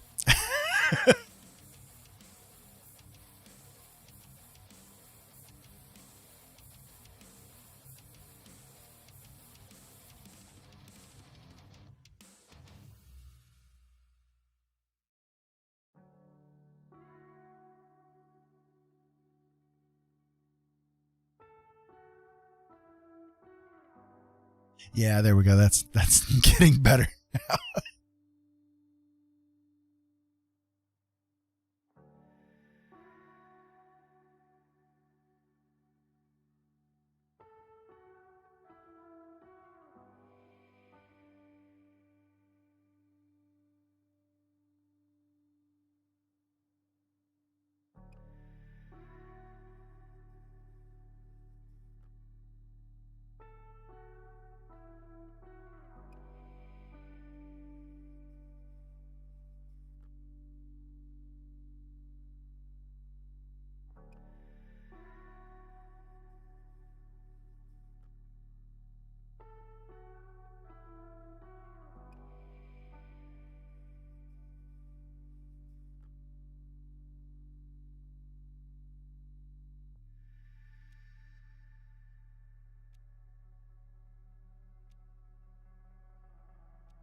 That's not too bad. That's not too bad, maybe. Need to let my hand rest for a second. Doing lips and things like that is a little bit hard on my fingers. So how's everybody doing? I hope everybody out there is having a good day. If you guys are just encountering me for the first time, this is Blind Dad Does. My name is Ira, and I hope that everybody out there is having a good time doing whatever it is that you guys are doing. I'm a blind guy. I'm doing my best to get through all this stuff as I can. Sometimes it works, sometimes it doesn't. It's kind of working tonight. Maybe a couple of things I need to do a little bit differently here, but I think it's getting there anyway.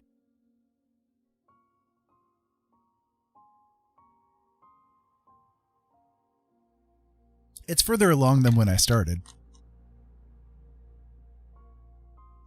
So for those of you guys curious, this is what it started off with. My technique is a little bit bizarre. Because of my blindness, I have to do things in a certain way to help facilitate the creation process for myself. And in particular, well, this is how I do it. I splat paint on the canvas, and I kind of go from there, doing a little bit of cloud watching to see who's there and who wants to come out, and all that kind of good stuff. So today it happened to be, this lady here. I guess vampire lady or something. Vampire. I don't know. But we're still in the process of it. Still trying to get things figured out as far as like where things need to be. And that happens sometimes. Sometimes I get it like right away. And sometimes it takes me just a little bit of time to, kickstart it up and get it into gear and stuff. Well, Napkins, thank you so much for hosting me. I appreciate it. I deeply appreciate it, man. And yeah, definitely. I'm trying my best here. But I think so far so good. I was a little frustrated with it there for a bit of a time, but I think it's getting like closer to what I would imagine this kind of a situation would present,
trying to bring the nose a little bit further in under control, because at that time it was kind of driving me a little bit nuts, so I'm trying to see what I can do to bring it a little bit more like into reasonable proportions.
Okay. Give myself a moment here.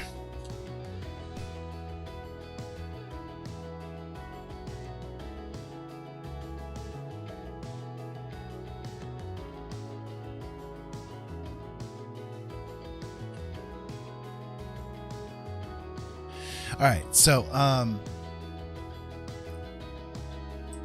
button.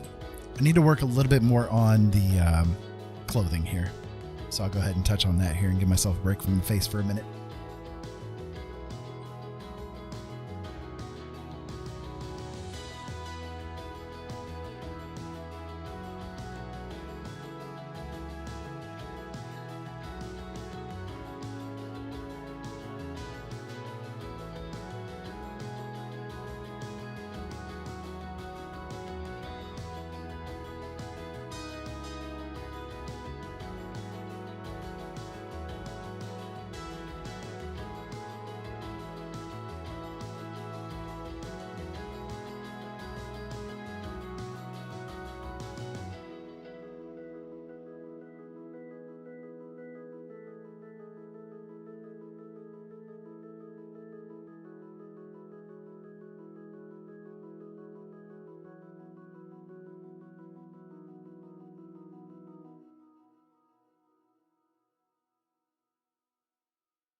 Oh, we're back to the weird happy music again. Okay, nope. That is not going to fit today. Thank you, computer, but no.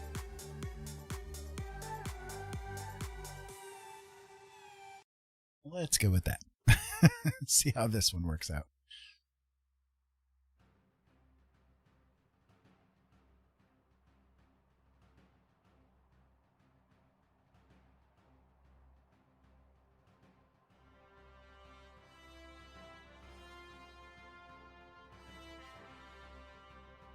I mean, it's a little better.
Went to talk and swallowed spit. I do think once I get the hair in, it's going to be a lot more apparent of what I'm trying to do here. But as it stands right now, I know it's a little bit of a mess, so I'm just trying to get it all worked out here.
Hey, Robin, how you doing, Sissa?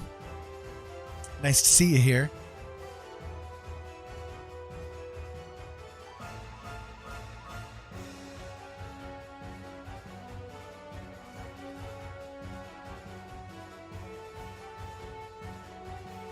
You're just in time for this weird picture I'm making here. I don't know.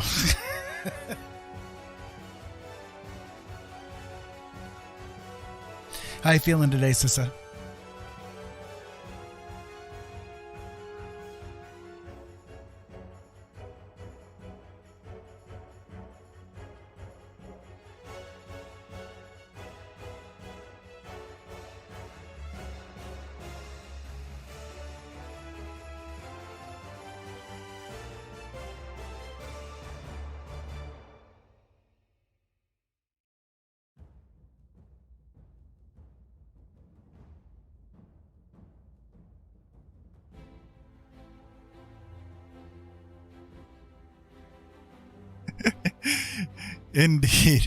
Indeed, napkins. Indeed. A babushka, huh? I mean, yeah, it could be. I was talking earlier about how like something about it, like everybody's been talking about, maybe it's a vampire or something like that. But I kind of got this weird feeling like that it's a maybe if it is a vampire, either way, it's like a vampire that's like an aunt or something, that's like coming up on you in the middle of the night. Brenda, what are you doing out here drinking? You need to go home, We'll talk about this tomorrow, Brenda.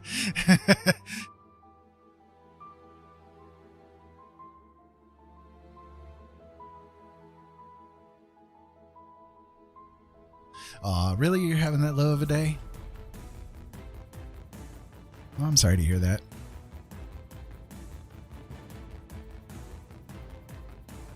Breathe, woman, breathe.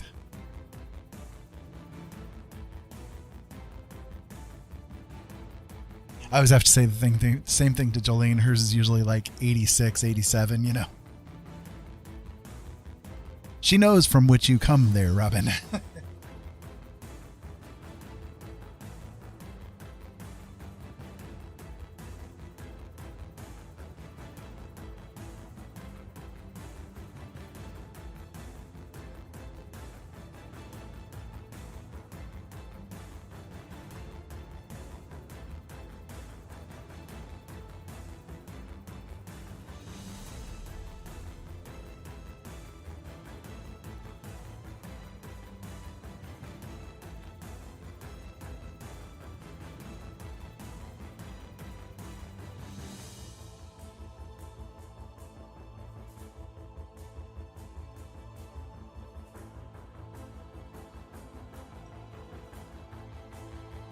Disaffected vampy.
Okay, I mean, she's looking a little bit better. I think I'm going to work on the hair next, though, just so that I can make sure of, like, where the shadows and highlights and stuff on the face are going to really, like, finally end up. You know what I mean? because at this moment, like, I'm still a little bit thrown off because I know I'm going to have this like light kind of directing down into this zone here. And I also want to have a little bit of light come from this way right here. So it's like between the two, my brain's getting a little bit confused, and I'm trying to figure out like where to put the things down correctly, so that it doesn't really mess with things. Yeah, Liam was here for a little while. I don't know if he still is or not. He hasn't talked for a little while, but he was here for a little while.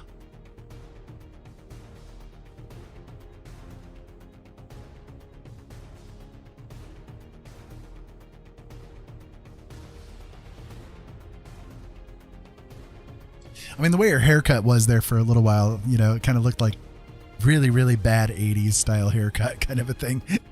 Used some serious Aquanet on this hair.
Thought it looked like a red banana. The amount of product you put in your hair, in this hair, would be flagged by a TSA agent. Oh yes, absolutely. Absolutely.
So I'm using a Wacom tablet. It would be... Come on now, computer. Work with me. It'd be this thing right here. I don't know if you guys will be able to get a good view of it here or not, but yeah, there you go. And then a pen with it. So it's basically controlling the mouse and the pressure. When you're working with it, the amount of pressure that you put onto the canvas and that kind of thing, it actually makes a difference as to the opacity and all that kind of stuff of the brushes and all that kind of good stuff. So it's pretty cool.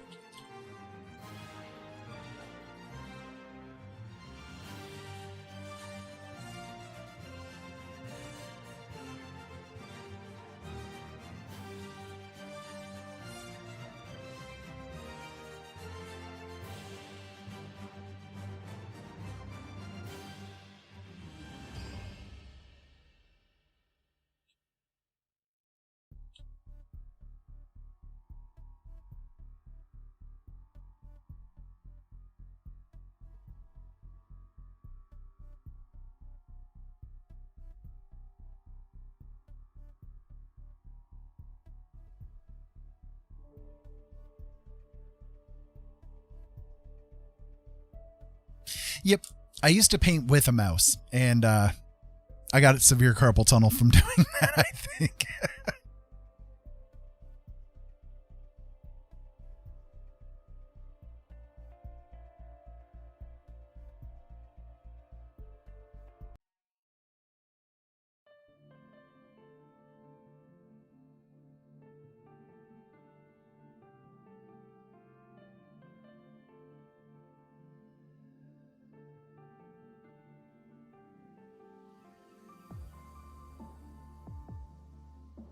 I know it. Even though I'm 2 years younger than you.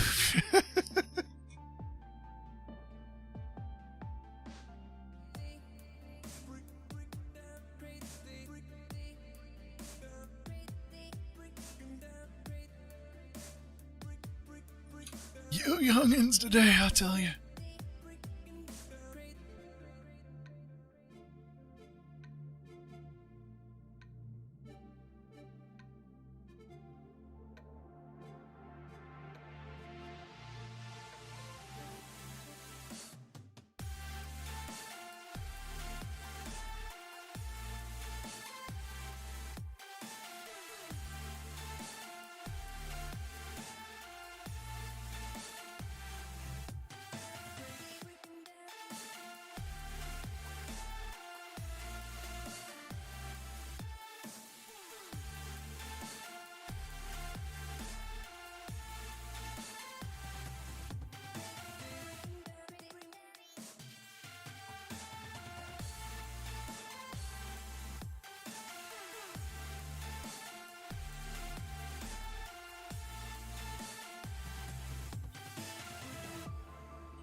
Okay, so now that I got a little bit of the hair down, I got to try to figure out what I'm going to do with the face to make up for it, basically, because, I'm kind of putting this light in a certain way here, so I'm going to just kind of like, pardon it, it's going to be a mess. I'm just going to like try to discern what I need to do here to make it like better. So give me a moment here.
Okay, that's looking a little bit better.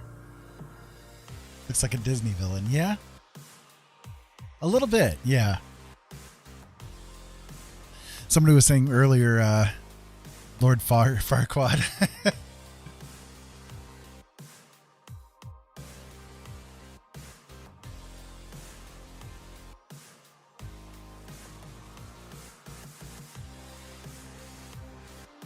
Yeah, there we go. The overlay. That's what I needed. Okay. I can work from here. I can work it from here, baby. Or something like that.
So, not a vampire, but a demoness or something.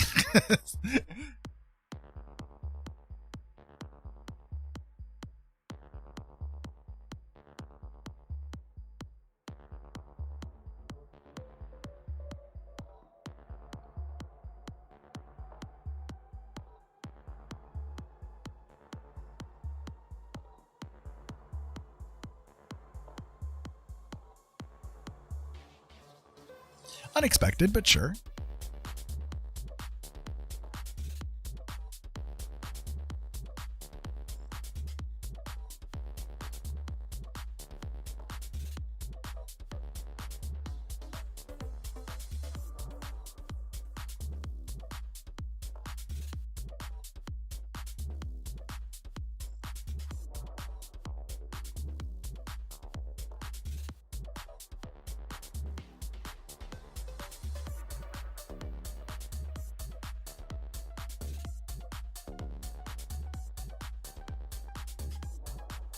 Sudden demonic entity is sudden.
Wow, this music has gotten really weird. Okay, I gotta switch this music out again.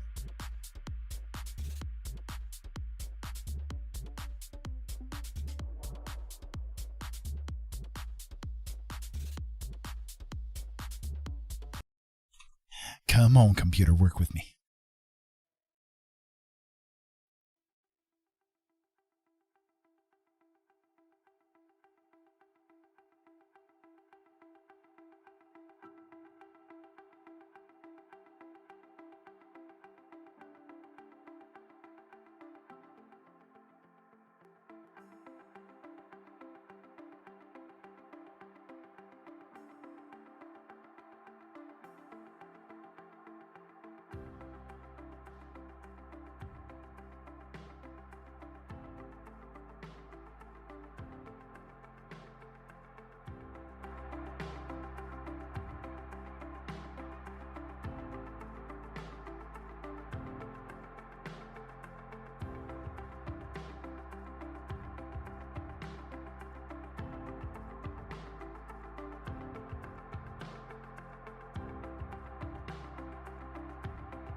This music's a little bit better anyway.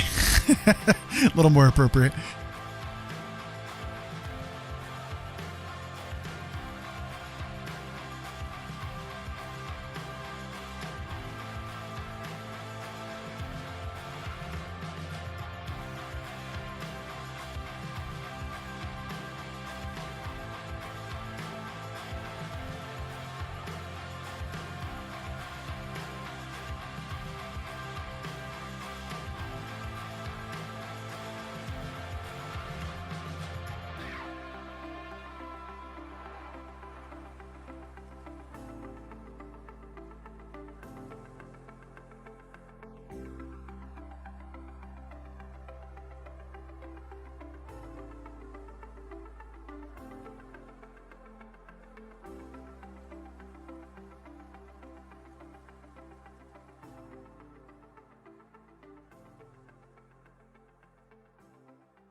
Thank you so much for being here, Napkins. I appreciate it. Always appreciate you spending time here with me. And yeah, have an amazing night. Be safe, and always have fun, right? Always have fun. Thank you again for being here.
Okay, so right in here is about the only time you're going to ever see me really zoom in. That's because I'm trying to do the eyes a little bit, and because of the distance for me, it's a little bit easier for me to zoom in just a little bit to get it to work right. So probably about the only time you're going to see me zoom in here.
May as well correct that a little bit too.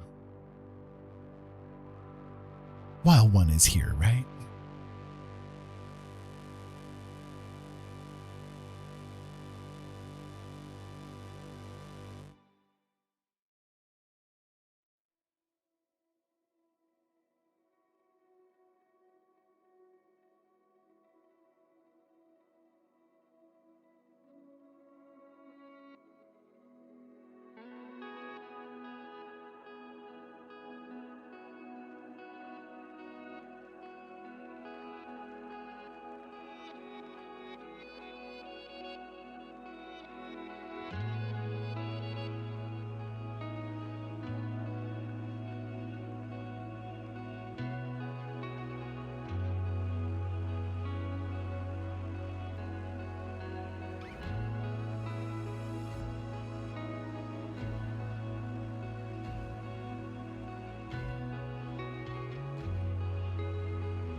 Okay, let's see how much I screwed that up.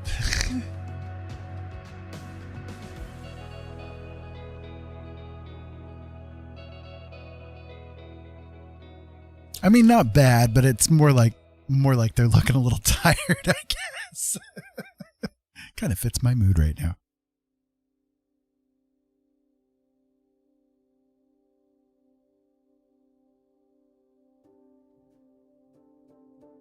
It's like a succubus. She's all like, I'm tired, man. I'm tired of taking care of these men. Give me a break here, dudes.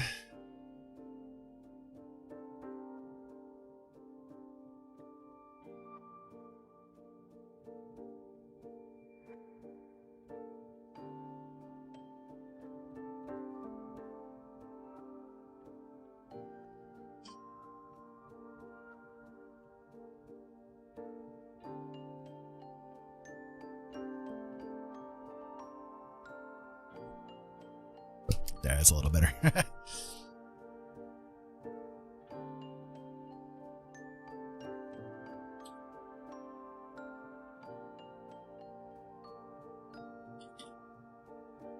So then the one thing that I want to do, I want to zoom back into the eyes here real quick. And I want to teach you guys a little trick here as far as making eyes look pretty realistic, you know, overall. Yeah, suck you. Bye. I like that. That's good. That's a good one. So, right. Exactly. I'm tired of playing the game. Ain't it a quiet shame? I'm so tired. Okay, so I'm going to show you guys a little trick that you can do as far as like making eyes look pretty cool. And this is something that happens with photography that like everybody kind of sees, but they don't actually like consciously think about it, I guess you could say. So that is this. So if you kind of zoom in and you figure out where your pupils are on the picture, you can do something along these lines.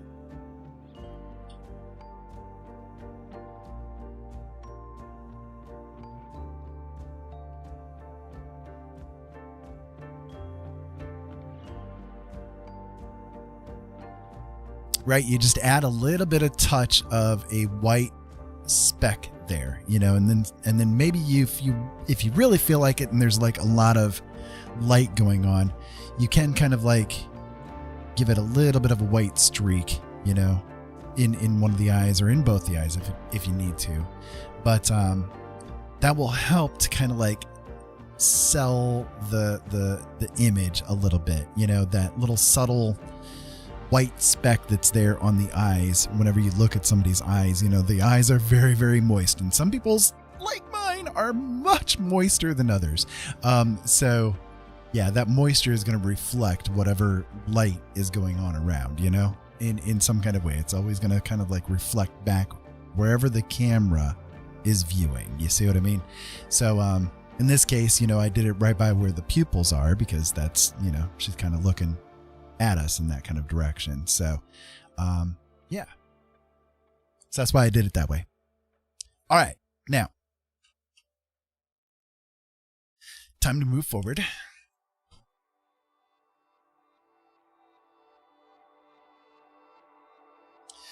So now I'm going to do like, you know, kind of one of those things where I'm just correcting things a little bit. I want things to like fall in the right places and so on and so forth. So I'm just going to kind of like go through doing a little, what I call a pass through, you know, a pass over kind of a thing, just to make sure that like everything is sort of like laying in place correctly.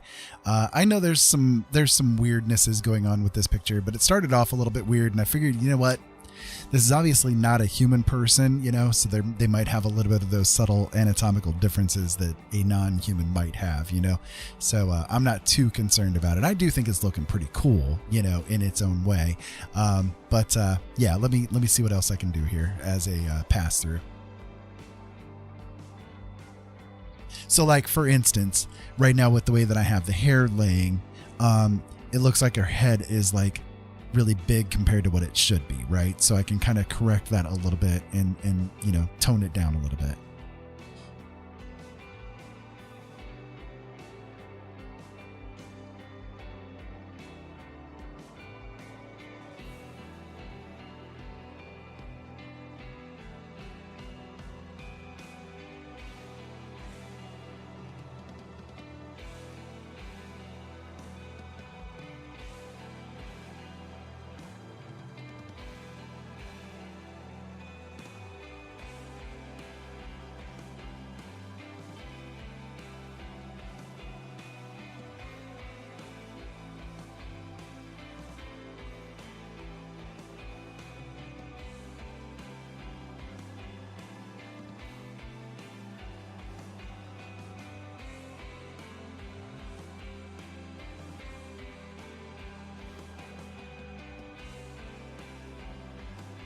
Right, even that I think it looking a little bit better, you know. A little bit more like natural kind of a thing.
It's kind of one of those images that started off like really rough, like this, this is where it began. And I've tried to like build something from that, trying to do like a face in some kind of way to, work with. And I think it's doing okay, like it's got a couple of issues here and there, but again, like there's the anatomy of a different kind of a creature that's here. So showing maybe perhaps a little bit different, but I like it. I like what's coming along here. I'm not done with it yet. I'm liking what's coming along with it.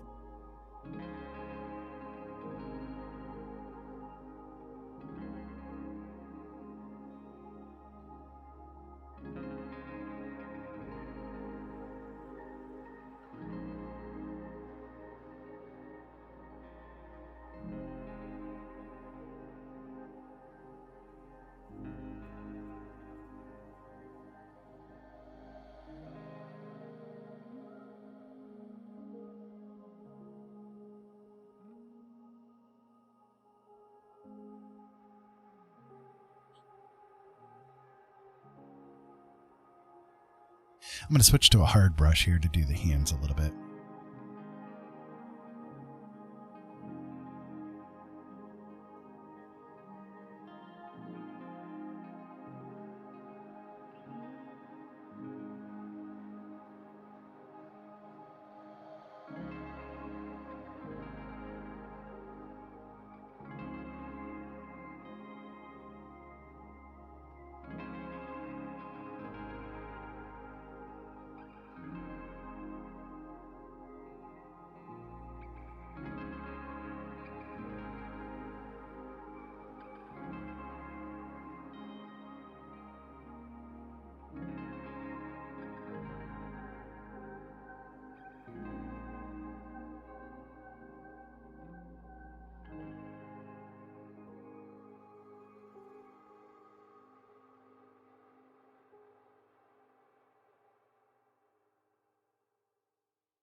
Hey, Bull, welcome back. Maybe, yeah. A tiefling could be, yeah.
It reminds me of a Star Trek Andorian, though they have blue skin and white hair. Yep. Hey, Diva. Welcome. Yeah, I love Andorians. Andorians are one of the coolest species. Love it. Yeah, it does kind of have that feel a little bit to it, doesn't it? If you did not know, I am a Star Trek freak. In fact, I can even show you something here real quick. Let me go to this scene right here. Okay, so you guys know I usually keep my phone right here on a little gooseneck, right? So that I can read the chat, right? Well, hanging from that gooseneck is my Delta. It's right there, always with me. Picard for me, only probably because I was raised up in the Picard era. Like when Star Trek The Next Generation came out, I was in my teen years and really fell in love with Star Trek at that point. And it wasn't until like later that I actually went and started watching the original series and stuff. My favorite series, though, has got to be Deep Space Nine. I love Deep Space Nine, love everything about it. That is my overall favorite. Honestly, Tater, it doesn't matter to me. If you want to call me Ira, that's absolutely cool. Whatever, as long as it's not, hey, Dick, I don't care. You know, y'all can call me whatever you want. Yeah. Actually, that's a good idea, Jolene. Give me another second here. Odo was definitely cool. I really liked him a lot. So I have a wonderful wife who loves to crochet and loves to knit and loves to do all that kind of creative stuff. And what she did for me is something really cool. She has made little figures for me out of crochet that are representative of all of the characters, the actors who have passed away from Star Trek. She hasn't completed them all. There are a few that have passed away that she hasn't been able to do yet. But yep. So we've got Spock, McCoy. We've got Scotty. Where is he here? Yep, there's Scotty.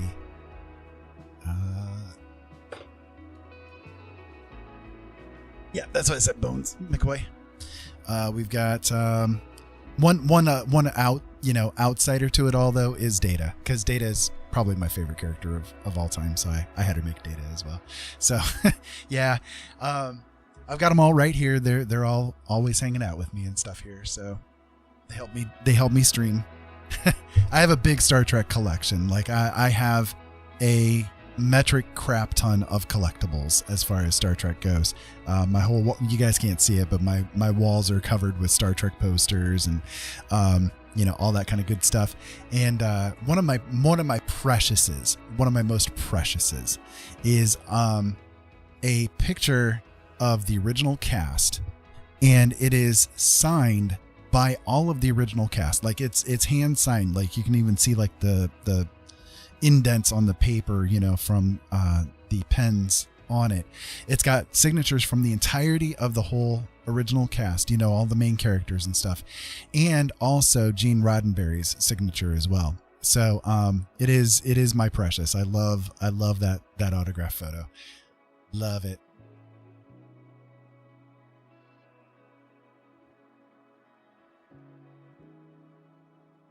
Need to learn how to knit and crochet. Jolene has gotten back into it again. She took about 7 or 8 months off when she had her surgery done.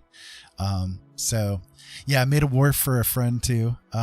He was really good. Like that wharf one was awesome. Amigurumi. Yeah, that was the kind of style that she did. Loved it. Yep, Wharf. The Wharf one was really, really neat. And one thing that she crocheted, I keep trying to convince her, you've got to do this again, right? You've got to do this again, because oh my God, like the amount of detail and the amount of work that she put into this is just outstanding.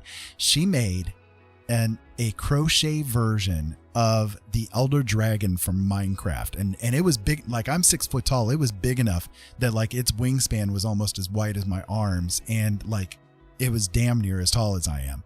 The thing was really, really awesome. Really awesome. So, if you send me a picture of it, I can do that. I don't know where I have one. So if you want to paste it onto Discord, I can save it and show it off from there.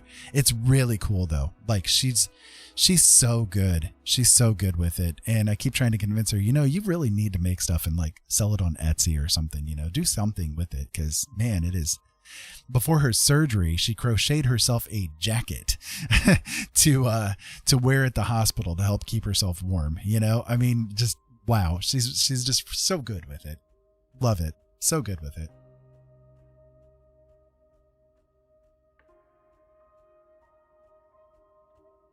I'm just so very proud of her. So very proud of her.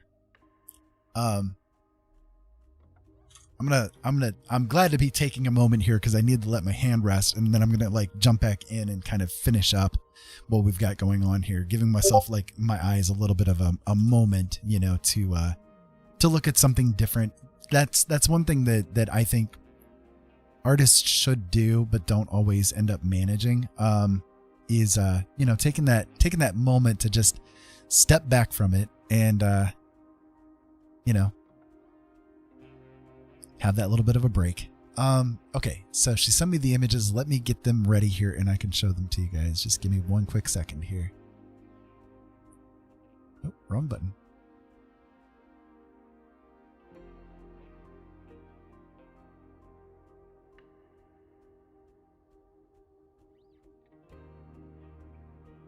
Okay, there's this one, and then I'll do this one here as well. So she gave one that's like a comparison as well. Like put it at our bed so that she can take a picture of it. And I mean, the thing is, bear in mind we have like isn't it a queen or is it a king? I can't remember. I think it's a queen size bed. So you guys can get like a really good impression of what it is. So give me 1 second here while I get it into the program. Yeah, there's a picture showing you guys like how I see things. Just a little comparison.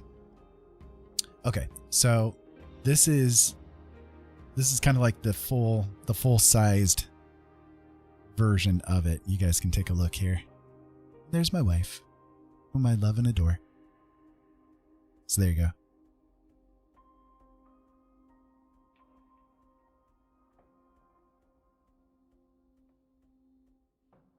Yeah, she didn't use any patterns either. That's the crazy thing. That's the crazy thing.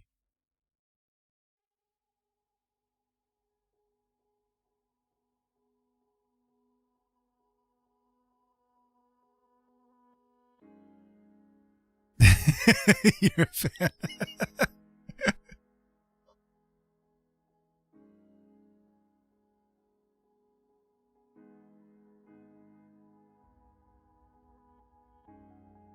And what's crazy is she gave it away to somebody. Just gave it away to somebody, you know. I'm like, damn girl, you could have sold that for a lot of money. There's a comparison. So this is a queen size bed. You can see that it takes up almost the whole damn bed. I mean, it's massive, you know. She did such a good job on it. It is so cool. It's so cool.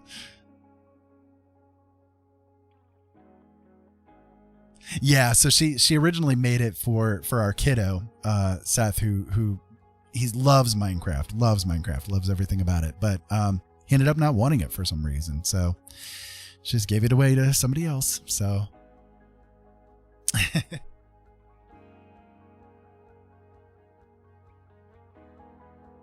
it's crazy.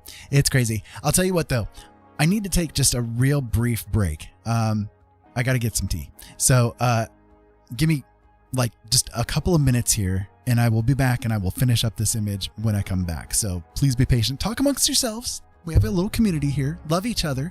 Love each other. Why aren't you loving each other? Be right back, guys.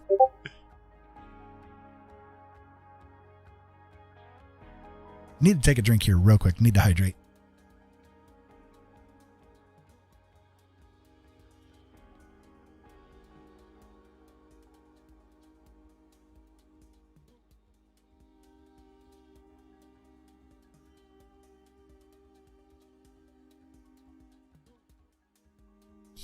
Sometimes on my streams, one of our cats, Eva, likes to come up here on my lap, but she's not with us tonight. She's running around sleeping elsewhere. I think a little more apt though.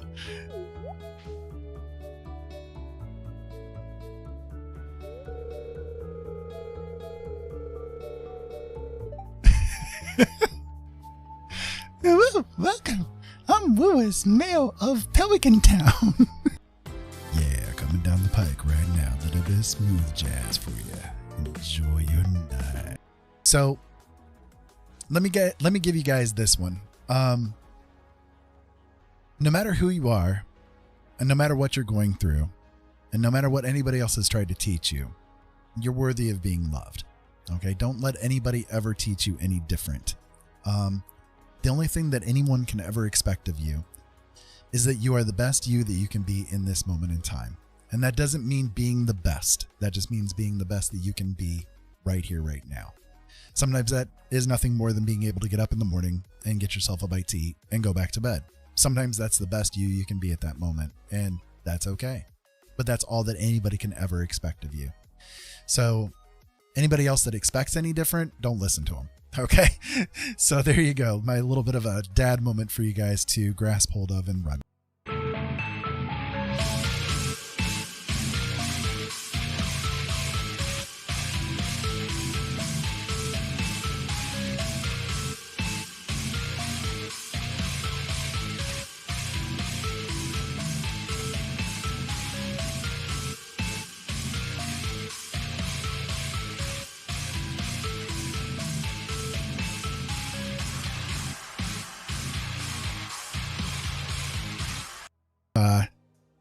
Back in the day, I had a lot of pets. And so I had, I hate to say how many, I had 16 cats. We had a bat, snakes, all kinds of stuff. Yeah, here you go. Okay, she's here. This is Eva. Hi, Eva. How you doing, baby girl? Oh, she gave a meow to you guys. This is Eva. She's our good girl. She's definitely an emotional support cat for sure. Okay, you gonna go now? Okay. I don't want to drop her accidentally. There you go.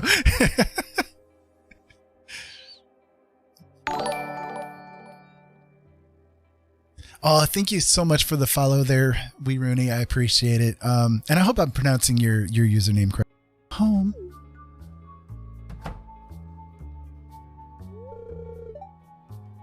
Ooh.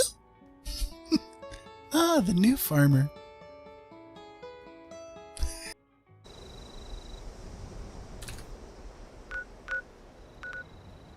All right, well, since we're here on a fresh world, let's go ahead and go over to the survival tent and see if West Tech is spawned.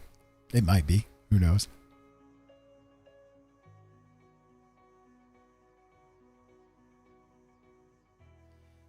So today was kind of a positive day for us, too, because as you notice, I do vape.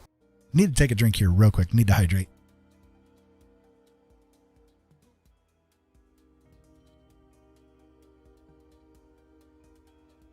Hi, Ollie. It's nice to see you. Yeah, this is a little thing that I tried doing to just like entertain people a little bit while the be right back screen is going on, to give you something to do. So what it's doing is it's pulling clips from Twitch, people that have made clips for me.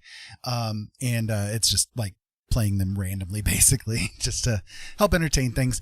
I'm back, guys. Thank you for being patient with me. I decided I may as well go ahead and take a bio break there while I was up. It's been, oh my God, Elliot, what are you doing? My cat just knocked everything off of my stand. Give me a moment here. I'm sorry.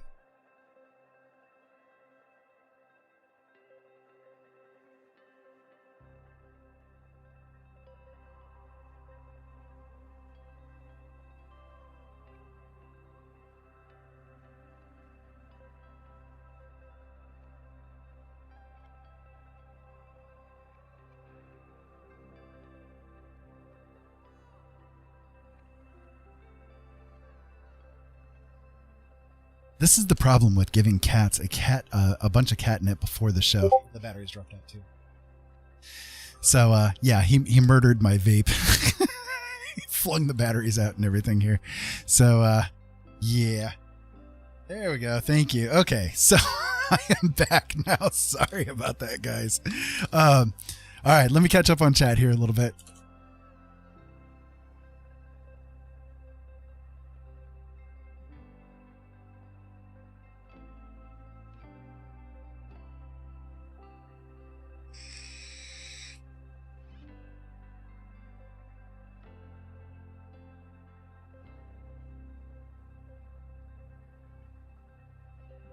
Oh, you made a mini dinosaur, Robin? That's cool. That's cool.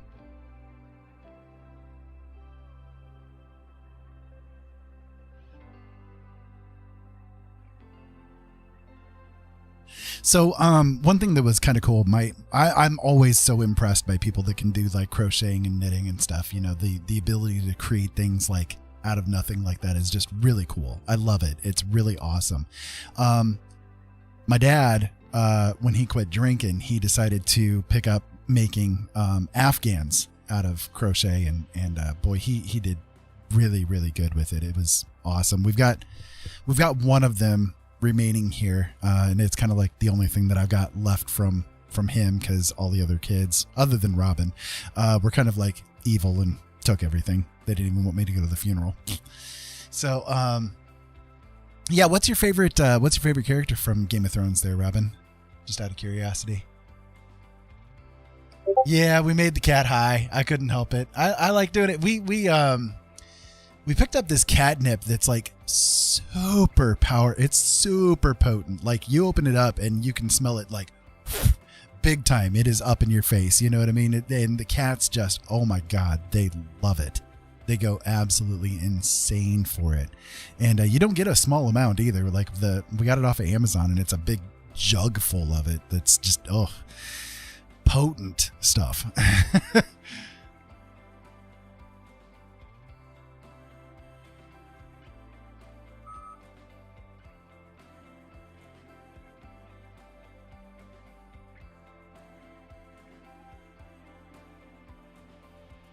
So you've always crocheted, you're just now teaching yourself how to knit. Okay, that's cool. That's cool. Mom can knit, and I blink, and she's done 2 rows already.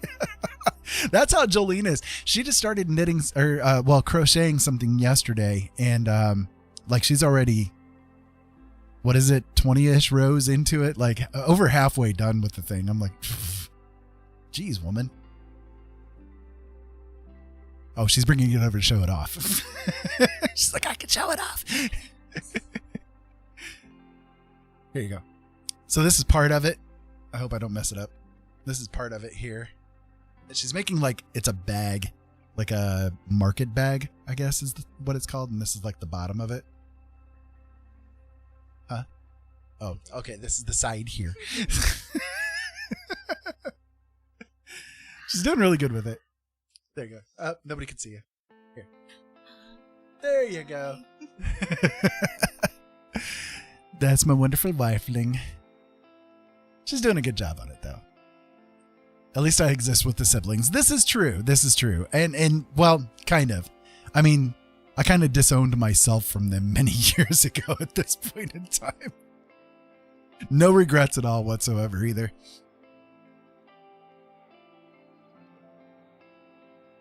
No regrets. Drunkards and thieves. That's all that whole side of the family is, man. It's just, it's a mess. It's a mess. Let me go back to what I was doing here. All right. So, now that I've had a little bit of a break and I can go back into things, what was I doing with this? Oh, that's right. I was doing some of the corrective stuff with that one.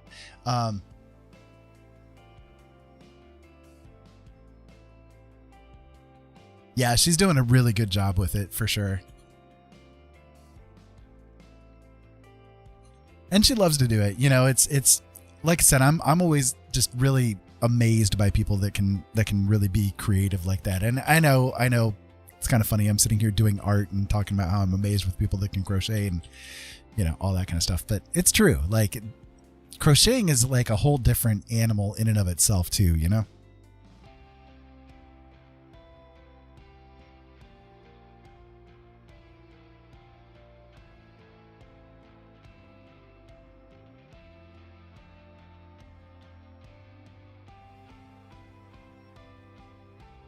It's super cool. It's what all the cool kids are doing.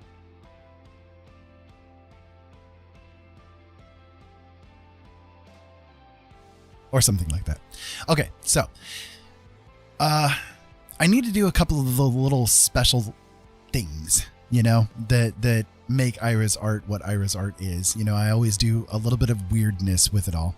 Really? Me being weird? Yes, imagine it. I know. It's hard to believe that I will admit that I'm being weird with something, but, you know, one must do what one must do, right? So I have to decide a couple of little elements here. So one of the things that I try to keep in mind whenever I do art is the idea that the existence of what would be termed like the golden spiral or the golden ratio is a thing that exists. And if we kind of like as artists make use of the golden spiral, we can actually like help to like sell the image to the viewers a little bit. So the golden spiral works like this. It's like you start off in a spot, right? And then it kind of like spirals and spirals and spirals and spirals. And it's like all of nature kind of like follows this weird spiraling pattern, right? So again, if I started right here and I'm kind of, I spiraled wrong. I swung on the spiral the wrong way. Kind of like this, you know, where you're spiraling outward and it just gets bigger and bigger as you go. So what I've kind of done here already, I've tried to lay out some of the ideas of, you know, this spiral thing. So, for instance, I've got some of the curve of her body, you know, following the pattern right here, right? I've got like the arm is hitting right here. I've got her head, you know, the spots on the head where it's like the curve of the head is following that spiral pattern, you know? So, if I wanted to do things like to really sell the image, then what I would want to do is kind of put something maybe right in this zone in some kind of way that's going to help to, like, you know, fill the pattern, you know, or like right here and maybe like right up in here, because this would be like that other like top portion of the spiral, you know. So that can be like as little as like something like putting a light source that's coming in from this angle right here would be enough to like fulfill that idea that the spiral exists. You see what I mean? It doesn't take much, right? But it's just something that the human eye looks for on a subconscious level. So if we play around with that a little bit, we can maybe figure out some things to like help again to sell this as being at least a semi-realistic painting, you know. So I got to figure out like what I want to do. And I mean, it can be anything, really. It can be anything. But I like to go like, okay, so the idea here is that this creature is like probably some kind of like magical sort of a creature, right? So if I do something where she's like got this like magical kind of an element going on with her in some kind of way, then maybe it will help to sell that image. You see what I mean? So let me look through here and see what I want to do. I've got a lot of different kinds of brushes that are available, you know, that I can kind of make use of and toy around with a little bit. This one looks kind of cool. I do have an idea for this one though too that I want to make use of too. Why don't I start that first and then I can go from there as to what... Oh no, because we can do this. This could be cool. Okay, so let's say, again, kind of going with the idea of the spiral, right? What we want to do is kind of maybe make some little magic for her to exist with, you know, so that it's not just like a standard portrait. There's a drama that I want to have with this, you know, picture in some kind of way. So I'm going to set this new layer over to color dodge, and I'm going to do the same with the brush as well. And I'm going to do maybe a reddish kind of a color here. I'm going to start it off a little bit on the darker side so that I have, again, some room to play around with. And I've got the opacity set on it to a little bit lower because this color dodge is very powerful.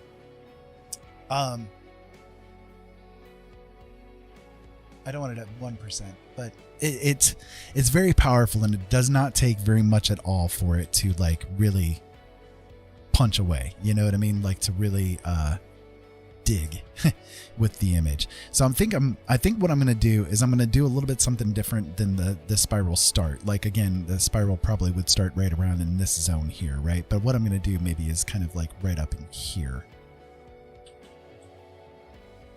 So let's just kind of like plop down some paint.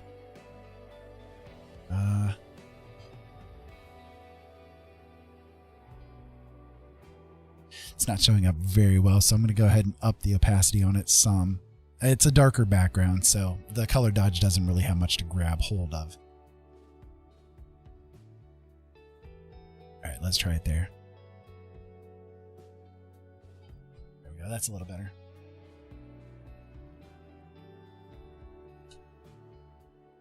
And then I'm going to change the color up a little bit.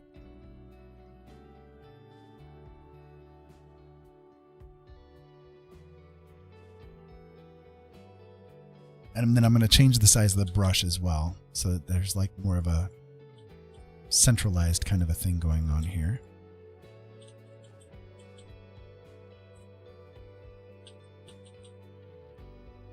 Right? Okay, that's a decent start. All right, now I'm going to go to a different color. Probably yellow, you know, kind of a fiery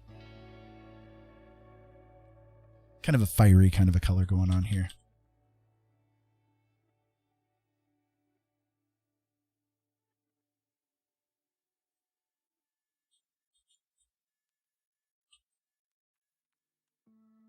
Okay. And then what I'm going to do is I'm going to choose the soft round brush. If I can get to it. There we go. Choose the soft round brush. I'm going to make it into a smaller brush first. And again, we're still in color dodge. I'm going to go with a brighter version of this color. I'm just going to kind of start tapping a little bit here. And you see how that's kind of like creating a glow, right? So it's not much, right? But it's a little bit. And then like I can really expand the glow out like this, you see? So it's got like this really kind of cool effect. And then what I can do is I can shift the color back down into the red zone. The red zone is for loading and unloading of passengers only.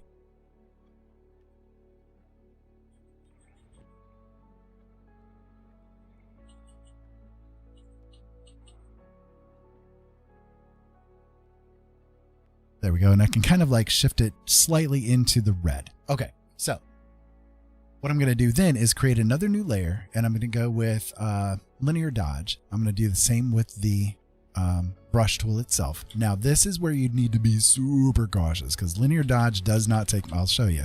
It does not take much to blow out of an image. You see, I'm barely tapping on it and it's really starting to take a big effect. It does not take much to blow out an image with linear dodge. You've got to be super careful. Okay. You want to be very deliberate with what you do with the linear dodge when it comes to this kind of a thing.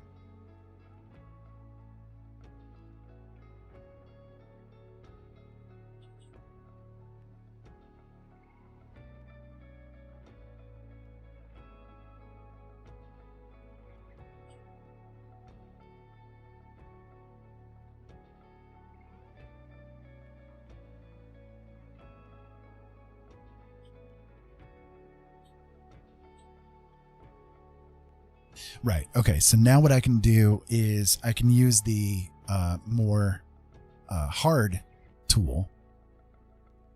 Get your minds out the gutters, guys. And then I can kind of add some interesting like side effects to it as well.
Right. So just kind of adding a little bit of depth to it, right? So now what you need to do, if you're adding this kind of thing as a light source, you're going to have to reflect it on the character itself too, right?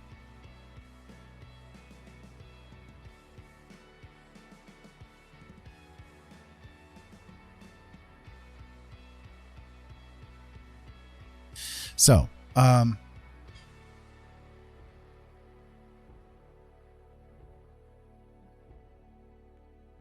ooh, it actually looks better if I put it in color dodge there. Okay, that happens sometimes too. I wonder what it would look like with soft light. Hold on.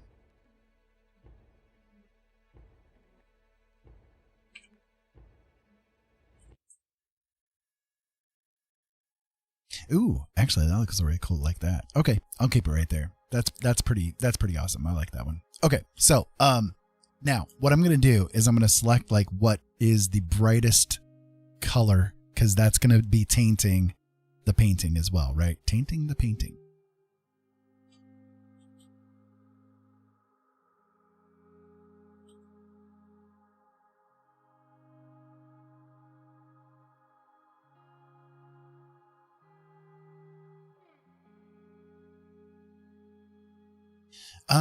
Okay, I'm actually going to set it to color dodge instead here because I think that'll be better. The linear dodge is kind of blowing it out just a little bit too much. Let me do that.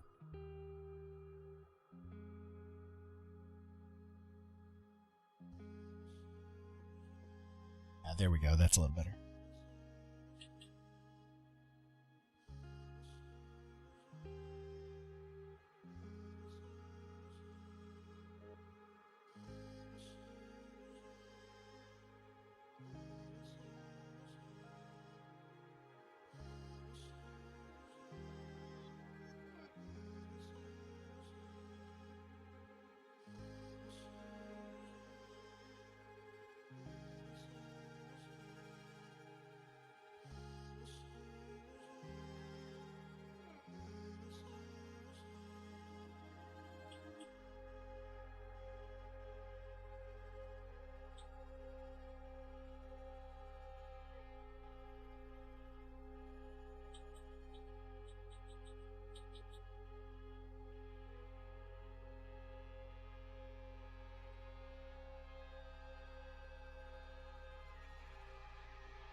So again, I'm trying to be really careful with it because I don't want to blow it out in the wrong places and that kind of thing. So I'm just trying to be cautious with, this light that's coming into it.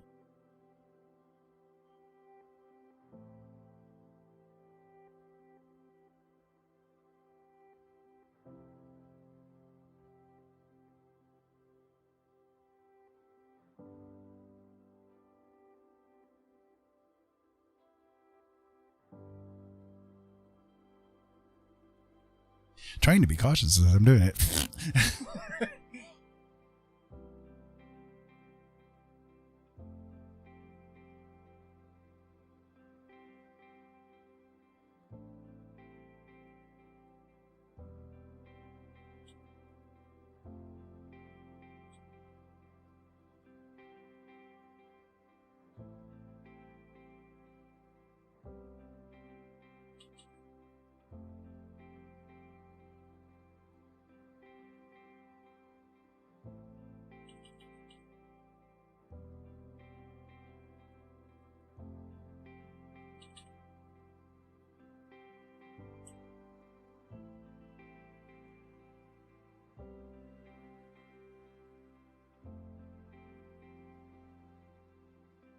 Yeah, maybe something along those lines. What you guys think about that?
Good. I'm glad you guys are liking it.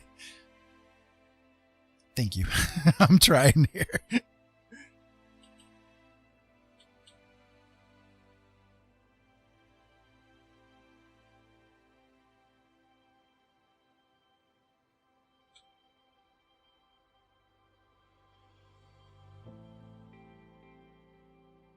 Okay, so then what I'm going to want to do is kind of like go back in with the color of hair that I used and kind of like retouch light here with her hair.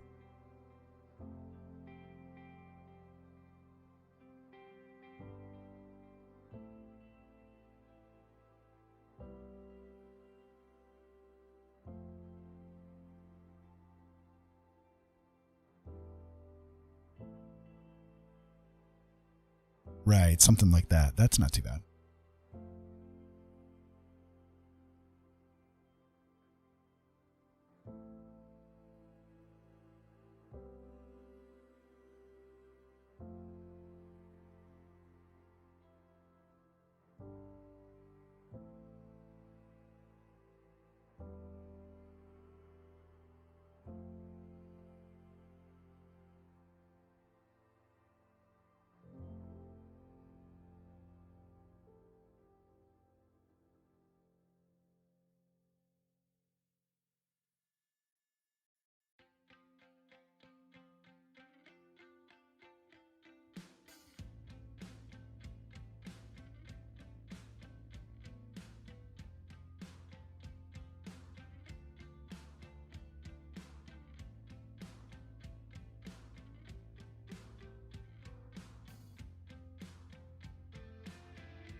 Okay, now, now comes the part where I really screw things up. Because I'm going to do a little something here as well. Okay, let me go to my brushes here.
Okay.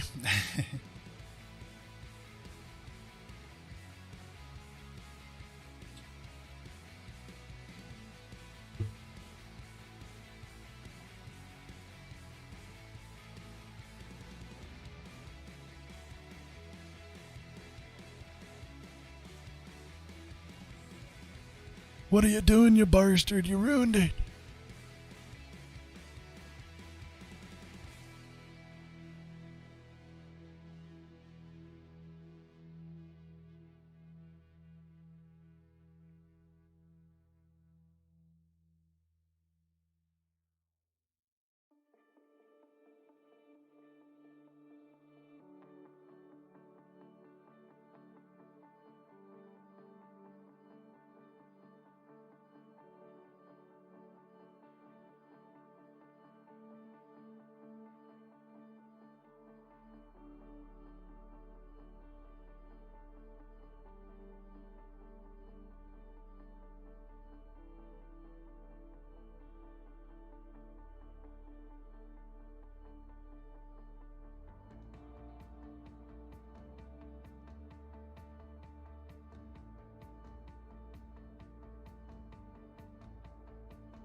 We're getting there, I think.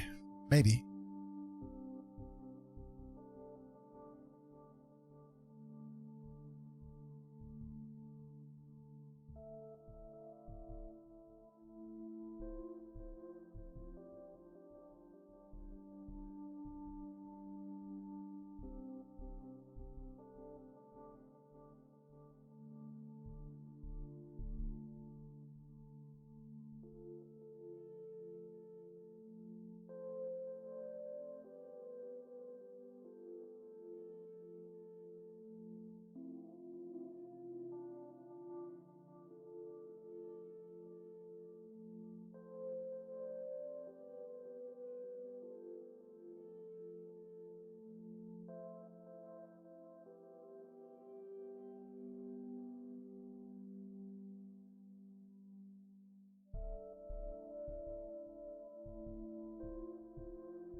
What do you guys think? I think this has turned out rather interesting.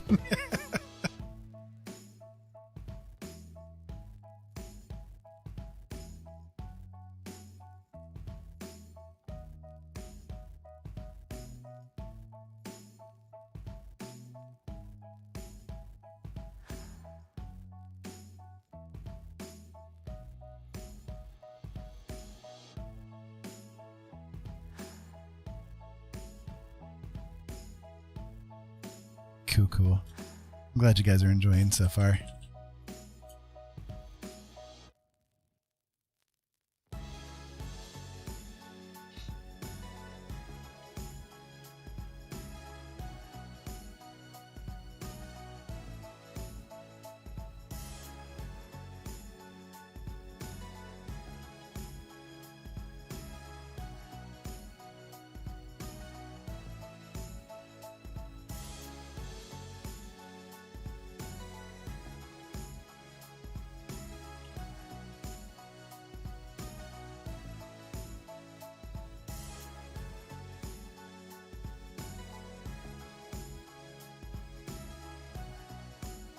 Yay, I'm glad you guys are liking. Don't make me spend this 4 hours for nothing now.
Kind of feeling like I need to rework the lips just a little bit here. Tater, thank you so much for being here, man. I appreciate you staying here for as long as you did, and for enjoying the art. I'm glad that it was something that you could get something out of. So I will be back again tomorrow. I'm not sure if I'll be doing art or not, but we'll give it a best shot. We'll see what ends up happening. But yeah, I'll be back again in about 24 hours, I guess. Probably starting around like 7 or 8 o'clock p.m. Eastern Standard Time, somewhere around in there. I've been kind of like enjoying starting it around that time. So, but yeah, in the meantime, have a great night. Rest well. Thank you for being here, and I'll talk to you again soon. I'm just about done with this. So I'm just kind of like trying to figure out finishing touches as far as the lips goes. I'm not quite satisfied with how they were looking, so I'm just kind of redoing them just a little bit just to see what I can do with it here.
Need to go with a softer brush for that.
I think I'm just going to start the lips over.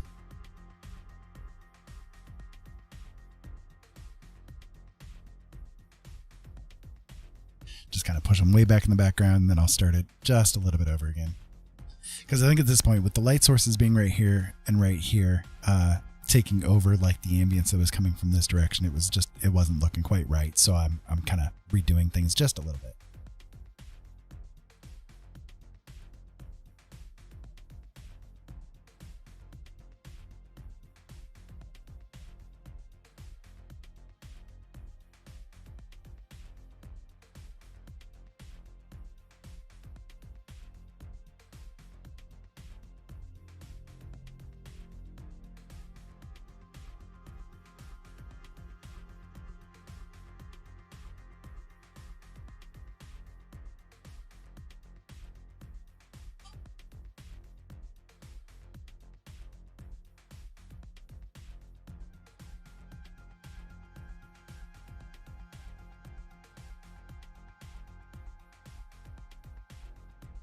Pretty much thinking like at this point, because of the light sources being where they are, the lips are going to be a lot more subtle. You know what I mean?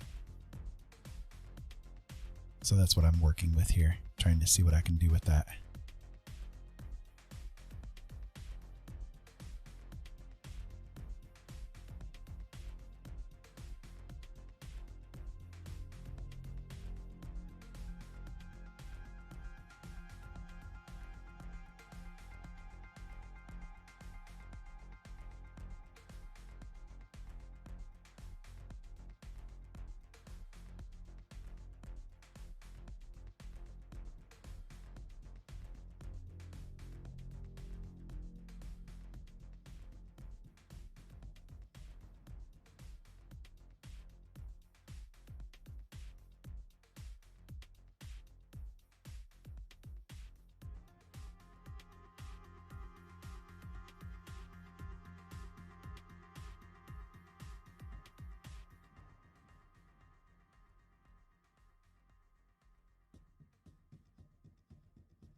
something along those lines would look a little bit better.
Okay, so I think I know one of the things that's kind of throwing me off a little bit here. So I'm going to select all the layers. I'm going to copy them and I'm going to paste them in so that they are all on one layer. And then I am going to try to correct something here real quick. I don't know how well it's going to do, but I'll try it.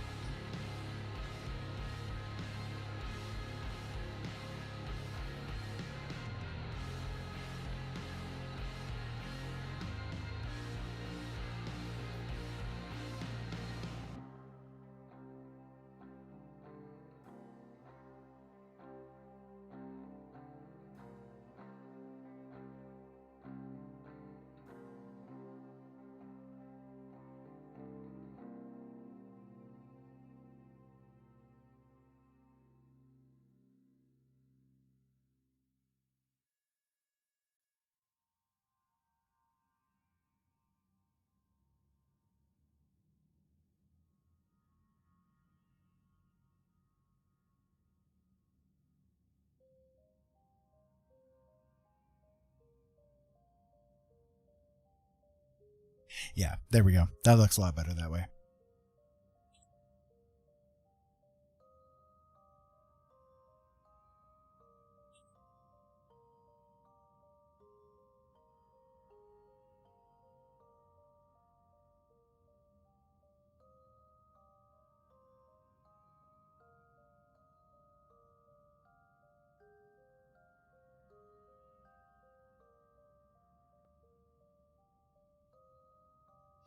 Yeah. Okay. So need to do just a little bit more color type things. But guys, I'm pretty close to being calling this one done. Let me see.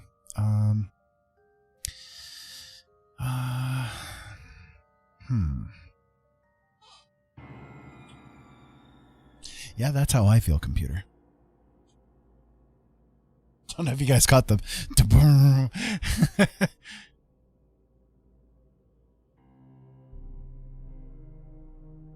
So Diva, now that I corrected the eye, does it look better to you?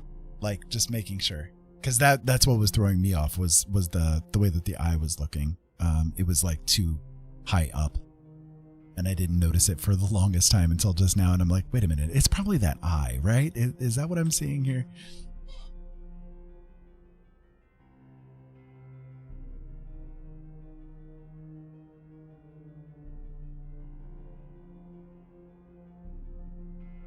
It could be the lips being too low too, is what's maybe throwing me off too a little bit.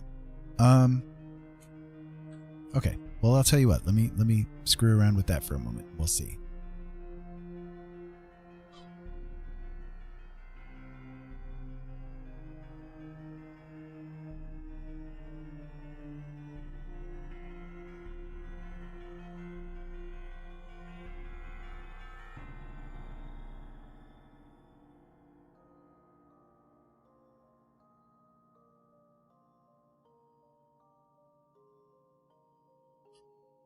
Yeah, Diva, you called it. That's definitely a big part of it.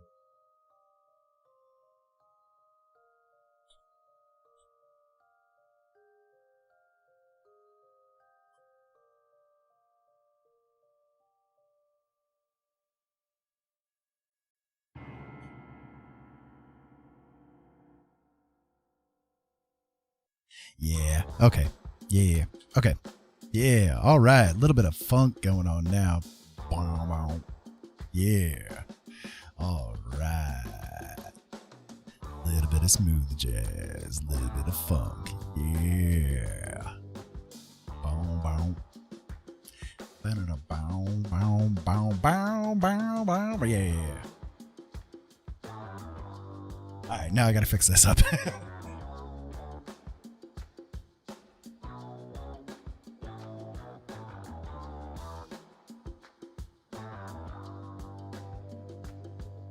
Diva, yeah, you definitely called it. That looks a lot better. Hell of a lot better now. Yes. Well, they're too high, yes, but like I don't mind that they're too high. Like that's part of the point. But the lips were definitely throwing me off too. The one eye. Here, Jolene, let me okay, let me turn this off and take a look at the eye right there, right? Can you see it? Like that one eye was way too high. It's all like up in their head. Yeah, I mean, this is not a human, right? I mean, we're establishing this is not a human, but we want to at least have it like, you know, they were even. Like they're even now, right? They're where they're supposed to be, like proportionally speaking, a lot better off at this point in time. So.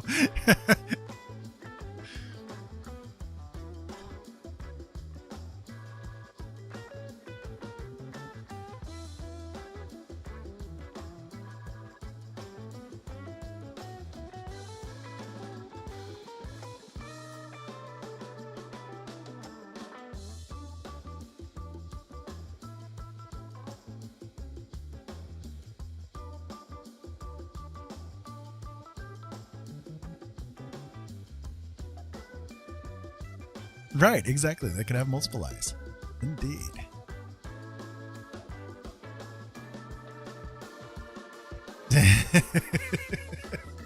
You guys have seen the problems I've had with just the two. Now you want me to add more. Ah! Copy and paste.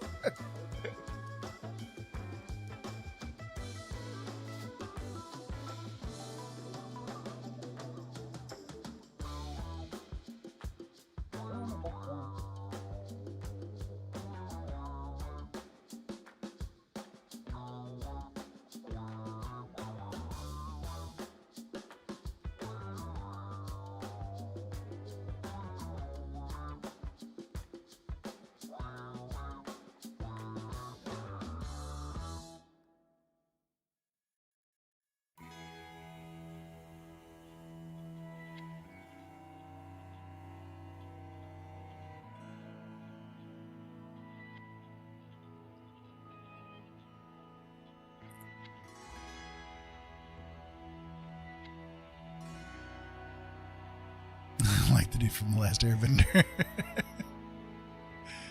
But why not? Well, I mean, I don't know. Because I'm getting a little tired. To be honest with you, that's probably the primary driving force behind me saying no to the other eyes.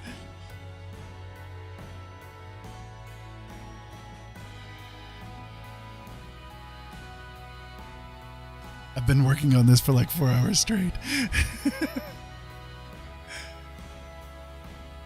Third eye between the fork on the forehead would be awesome. See, yeah. Okay. Let me see what I can do. I will try. I will try. If it looks like hell, it's not my fault.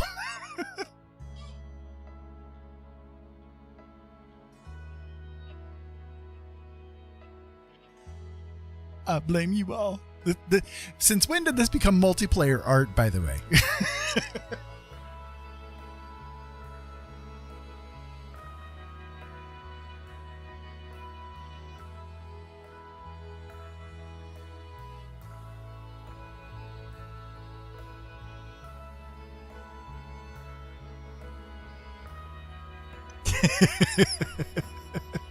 Do you guys speak for it? Indeed.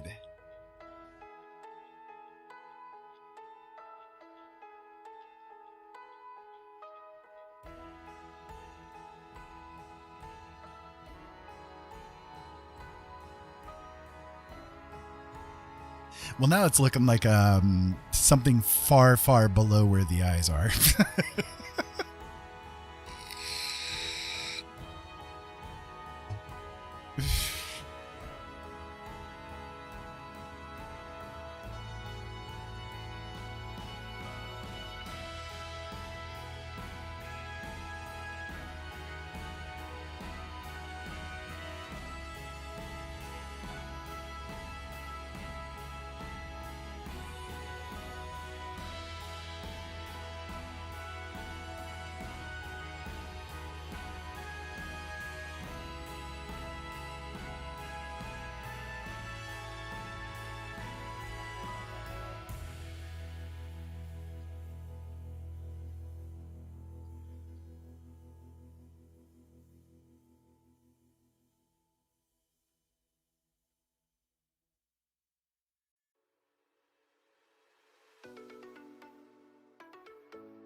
Might be the one that truly got me. I feel it too. You might be the one that truly got me. I feel it too.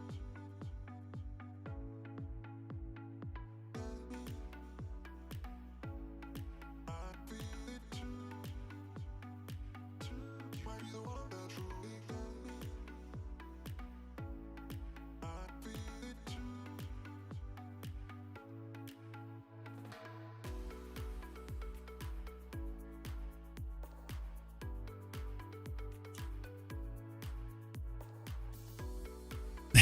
Talk about gutter mind. You got. Since when do I not have a gutter mind? You tell me. You've known me for years.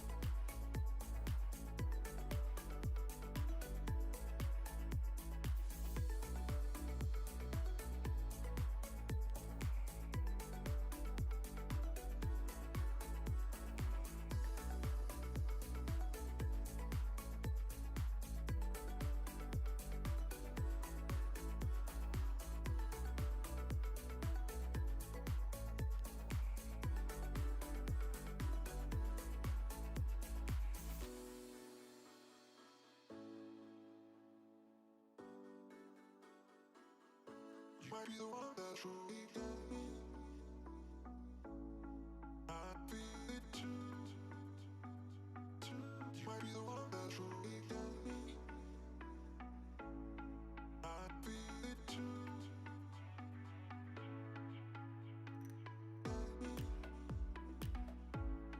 I feel it too. You might be the one that truly got me.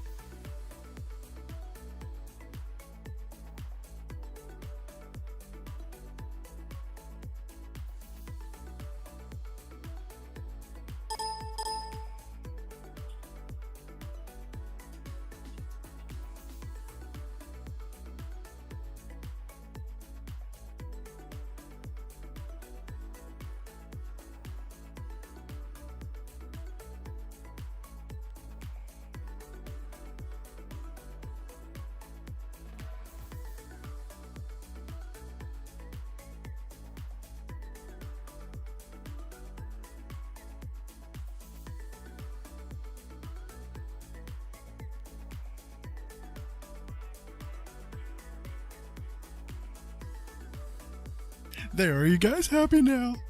She's got another eye. She's got to poke her eye out. She's got horns right there, man. It does look pretty good with the third eye, though.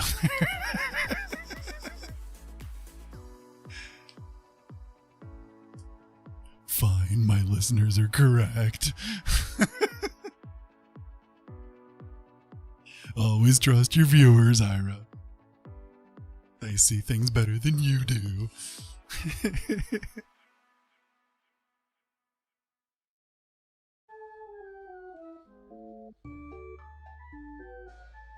Yeah, the circus music is very appropriate right now. That's for sure. That's for sure.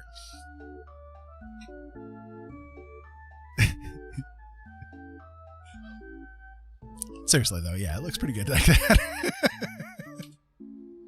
It's pretty nifty. All right, let me finish up doing a little bit of the color correcting and additive kind of things here real quick, and we'll see what happens from here. It's clown hours, yeah.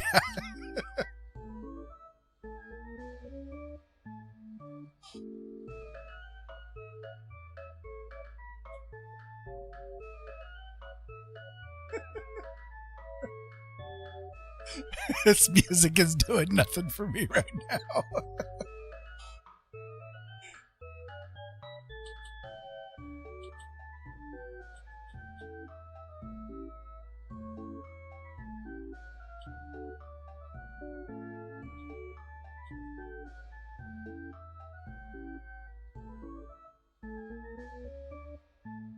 Outstanding.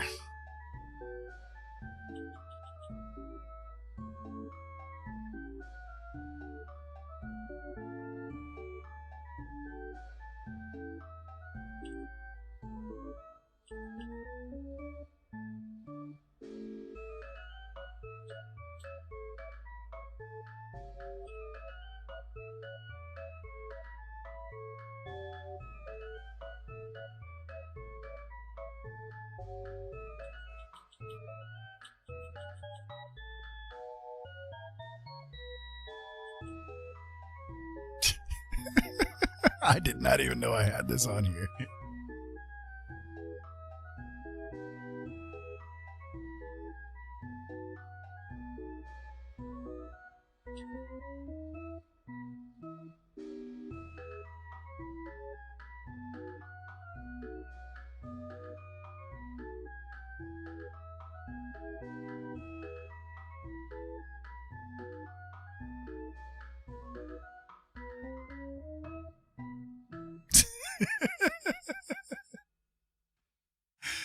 Yeah, indeed.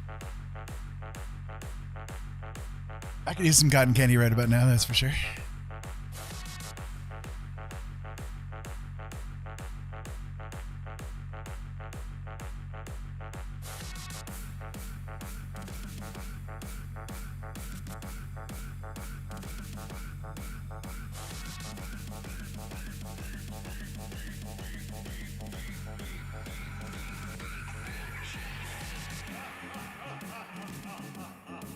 I mean, honestly, I think she's looking pretty good.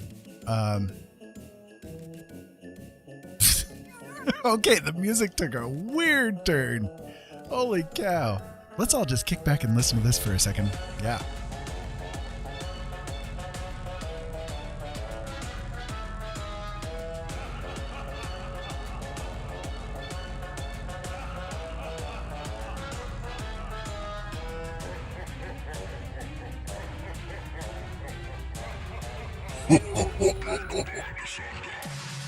Indeed.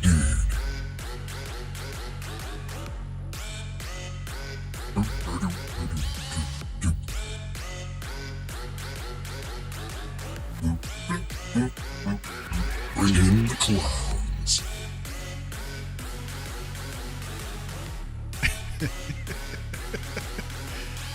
Alrighty. I have no idea where this one came from. Anyway.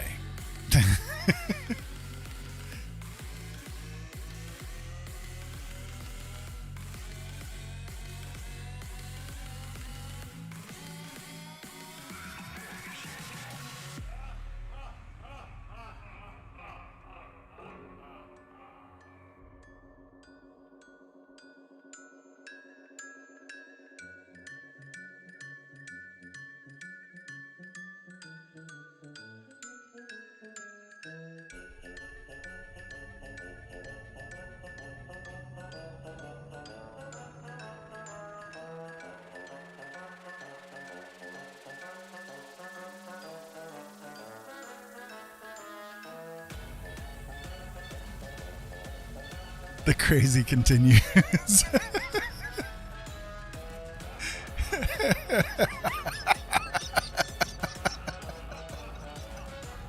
Diva.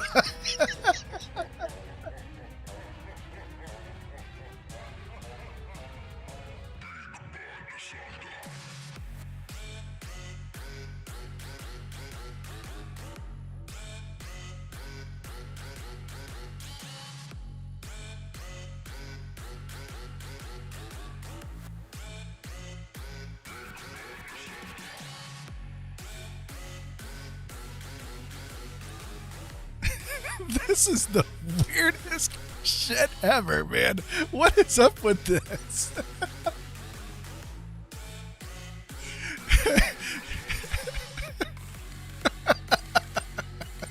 This is one from the Epidemic Sound. It's called Big Bad Santa. Apparently it's a Christmas song.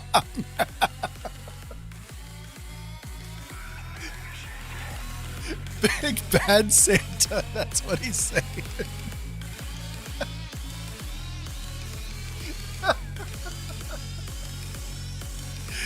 Oh my goodness.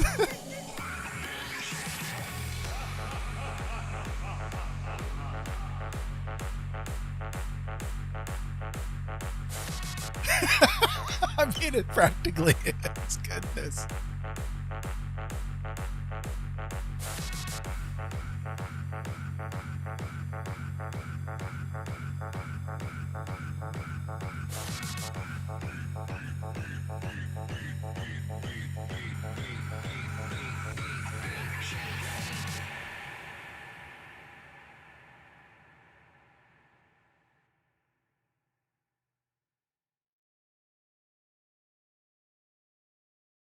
Okay, that craziness is over.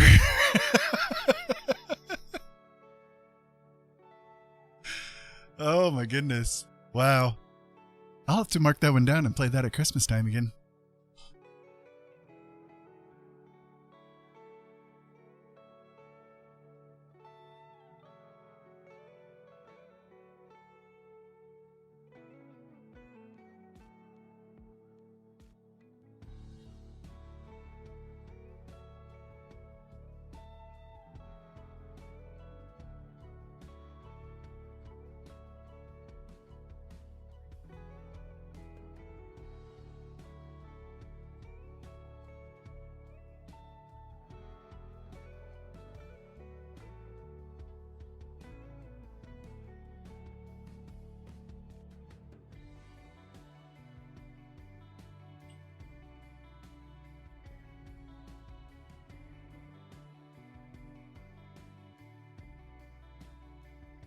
Now at least we're back to a sense of normalcy on the music. Right, exactly.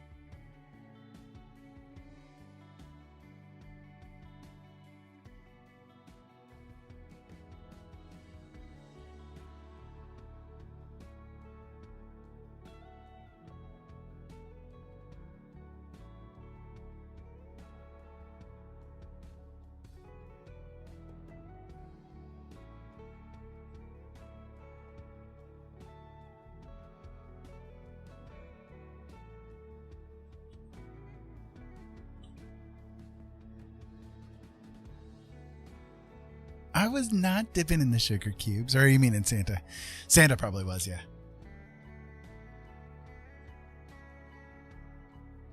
Gonna say it wasn't me. I've been a good boy. Mostly.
mean, what do you guys think? What do you guys think?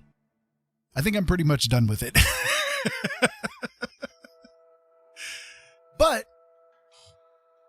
I dig it. Like, it started off really freaking bizarre, right? I mean, we started off with this and we've moved into this. I mean, I can't really complain about it. You know, it's like, yes, it was a little hard here and there in some areas, but that happens with me. I mean, it's not necessarily the fault of the painting itself. It's more the, you know, person behind the painting here, kind of screwing up and stuff, you know, but there is a couple of things here that I can do as far as little final touches go.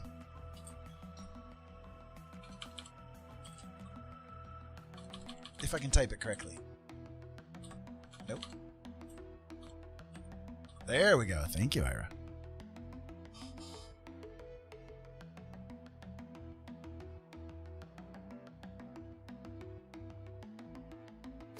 All right. So what I can do is just kind of like add in a little bit of extra, you know, texturing basically.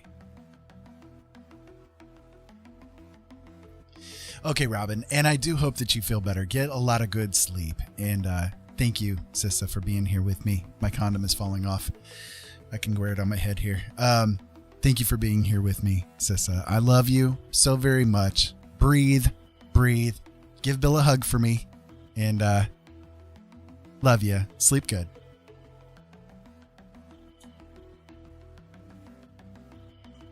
So what I'm going to do is just kind of like add a little bit of texturing in here and see what happens. It should work out okay though. Nothing wrong with a little texture.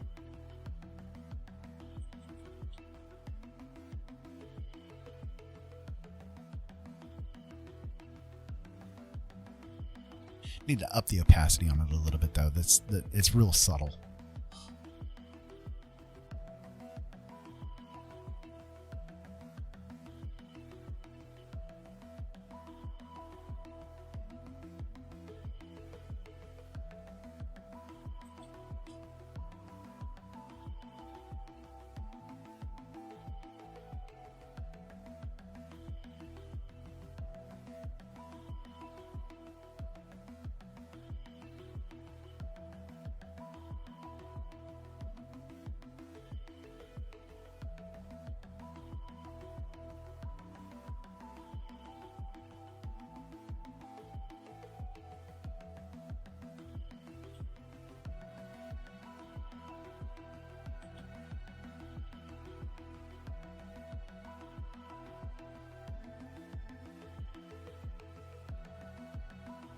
This song kind of reminds me of an Arion song.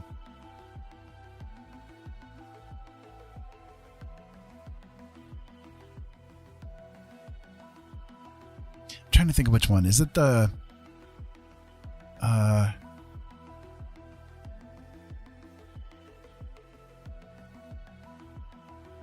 Dragon on the Sea, maybe? Yeah, Dragon on the Sea. That's the one it reminds me of. That little melody part kind of reminds me of it.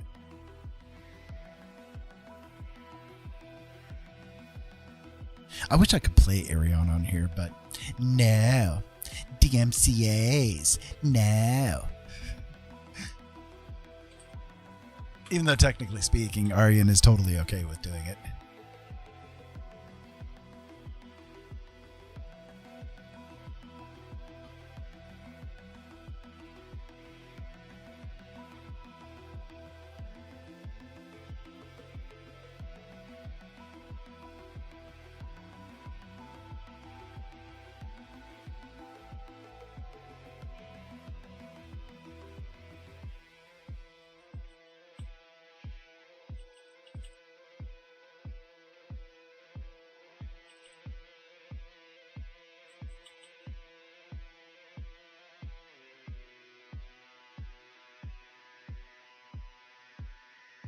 Yeah, there we go. So what do you guys think? With that little bit of extra dust, I think it makes a nice little, you know, bit of textured effect to it all, and it gives the eyes something to look at. A little bit of something poof, you know, little dealy bob there. Not bad. I think it's too bad at all.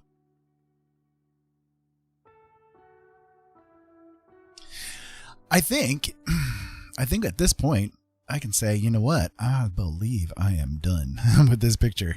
So the one thing that is absolutely essential for every artist when they finish up a piece, the main thing that they need to do. Yeah, it added a nice little biff to it, you know?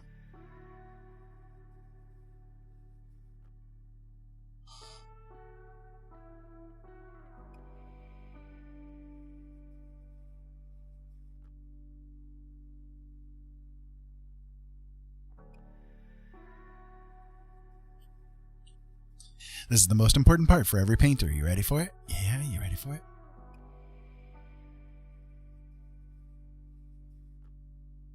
You got to add your watermark. Yeah, I think I'm not dissatisfied with it at all. I think this is a good turnout for what it began with. You know, I mean, we started off with this and we moved into what we see now. So, yeah, not shabby. Not shabby. We'll run with it. I'll call it done and I will be done. So I've been on for like 5 hours now and my wife needs to go to bed. She's all like, come on, honey, I'm tired. I'm ready for bed. I got to go to sleep. I got to get up early tomorrow and take care of your damn kids. No, I'm kidding.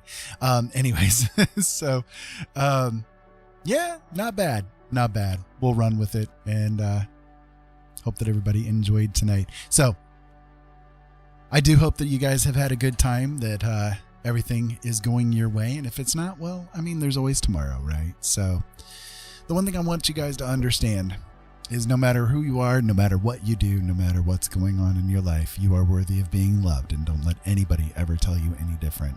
All right. And if nobody's ever told you before, I'm telling you right now, I love you. Virtual dad hug. Thank you so much for being here, everybody. Until next time. Keep safe out there. Have fun. Thank you so much as always for listening and watching and doing and talking and all that kind of good stuff. And if you're over there on YouTube, make sure you guys come on over to Twitch.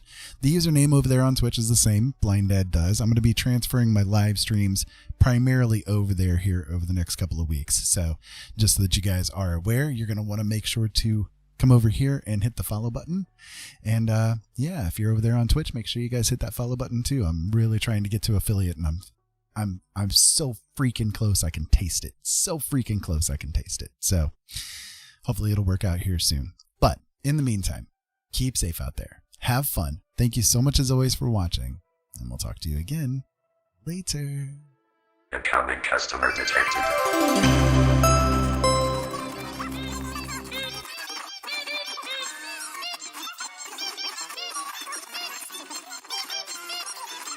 Keep your eyes open, boys. We need to have a serious talk. Wait, before I leave, I totally forgot to do a raid again. Dang it. See? I keep forgetting about this. Okay, let me find somebody that I can raid. Let me see. Who is going to be interesting for you guys? Aha! Yes, we can raid Fifi again. Haha. We will take over the Fifi. The fiefdom. To the fief. I always forget about that. I'm so not used to Twitch. So anyways, love you guys. Talk to you tomorrow.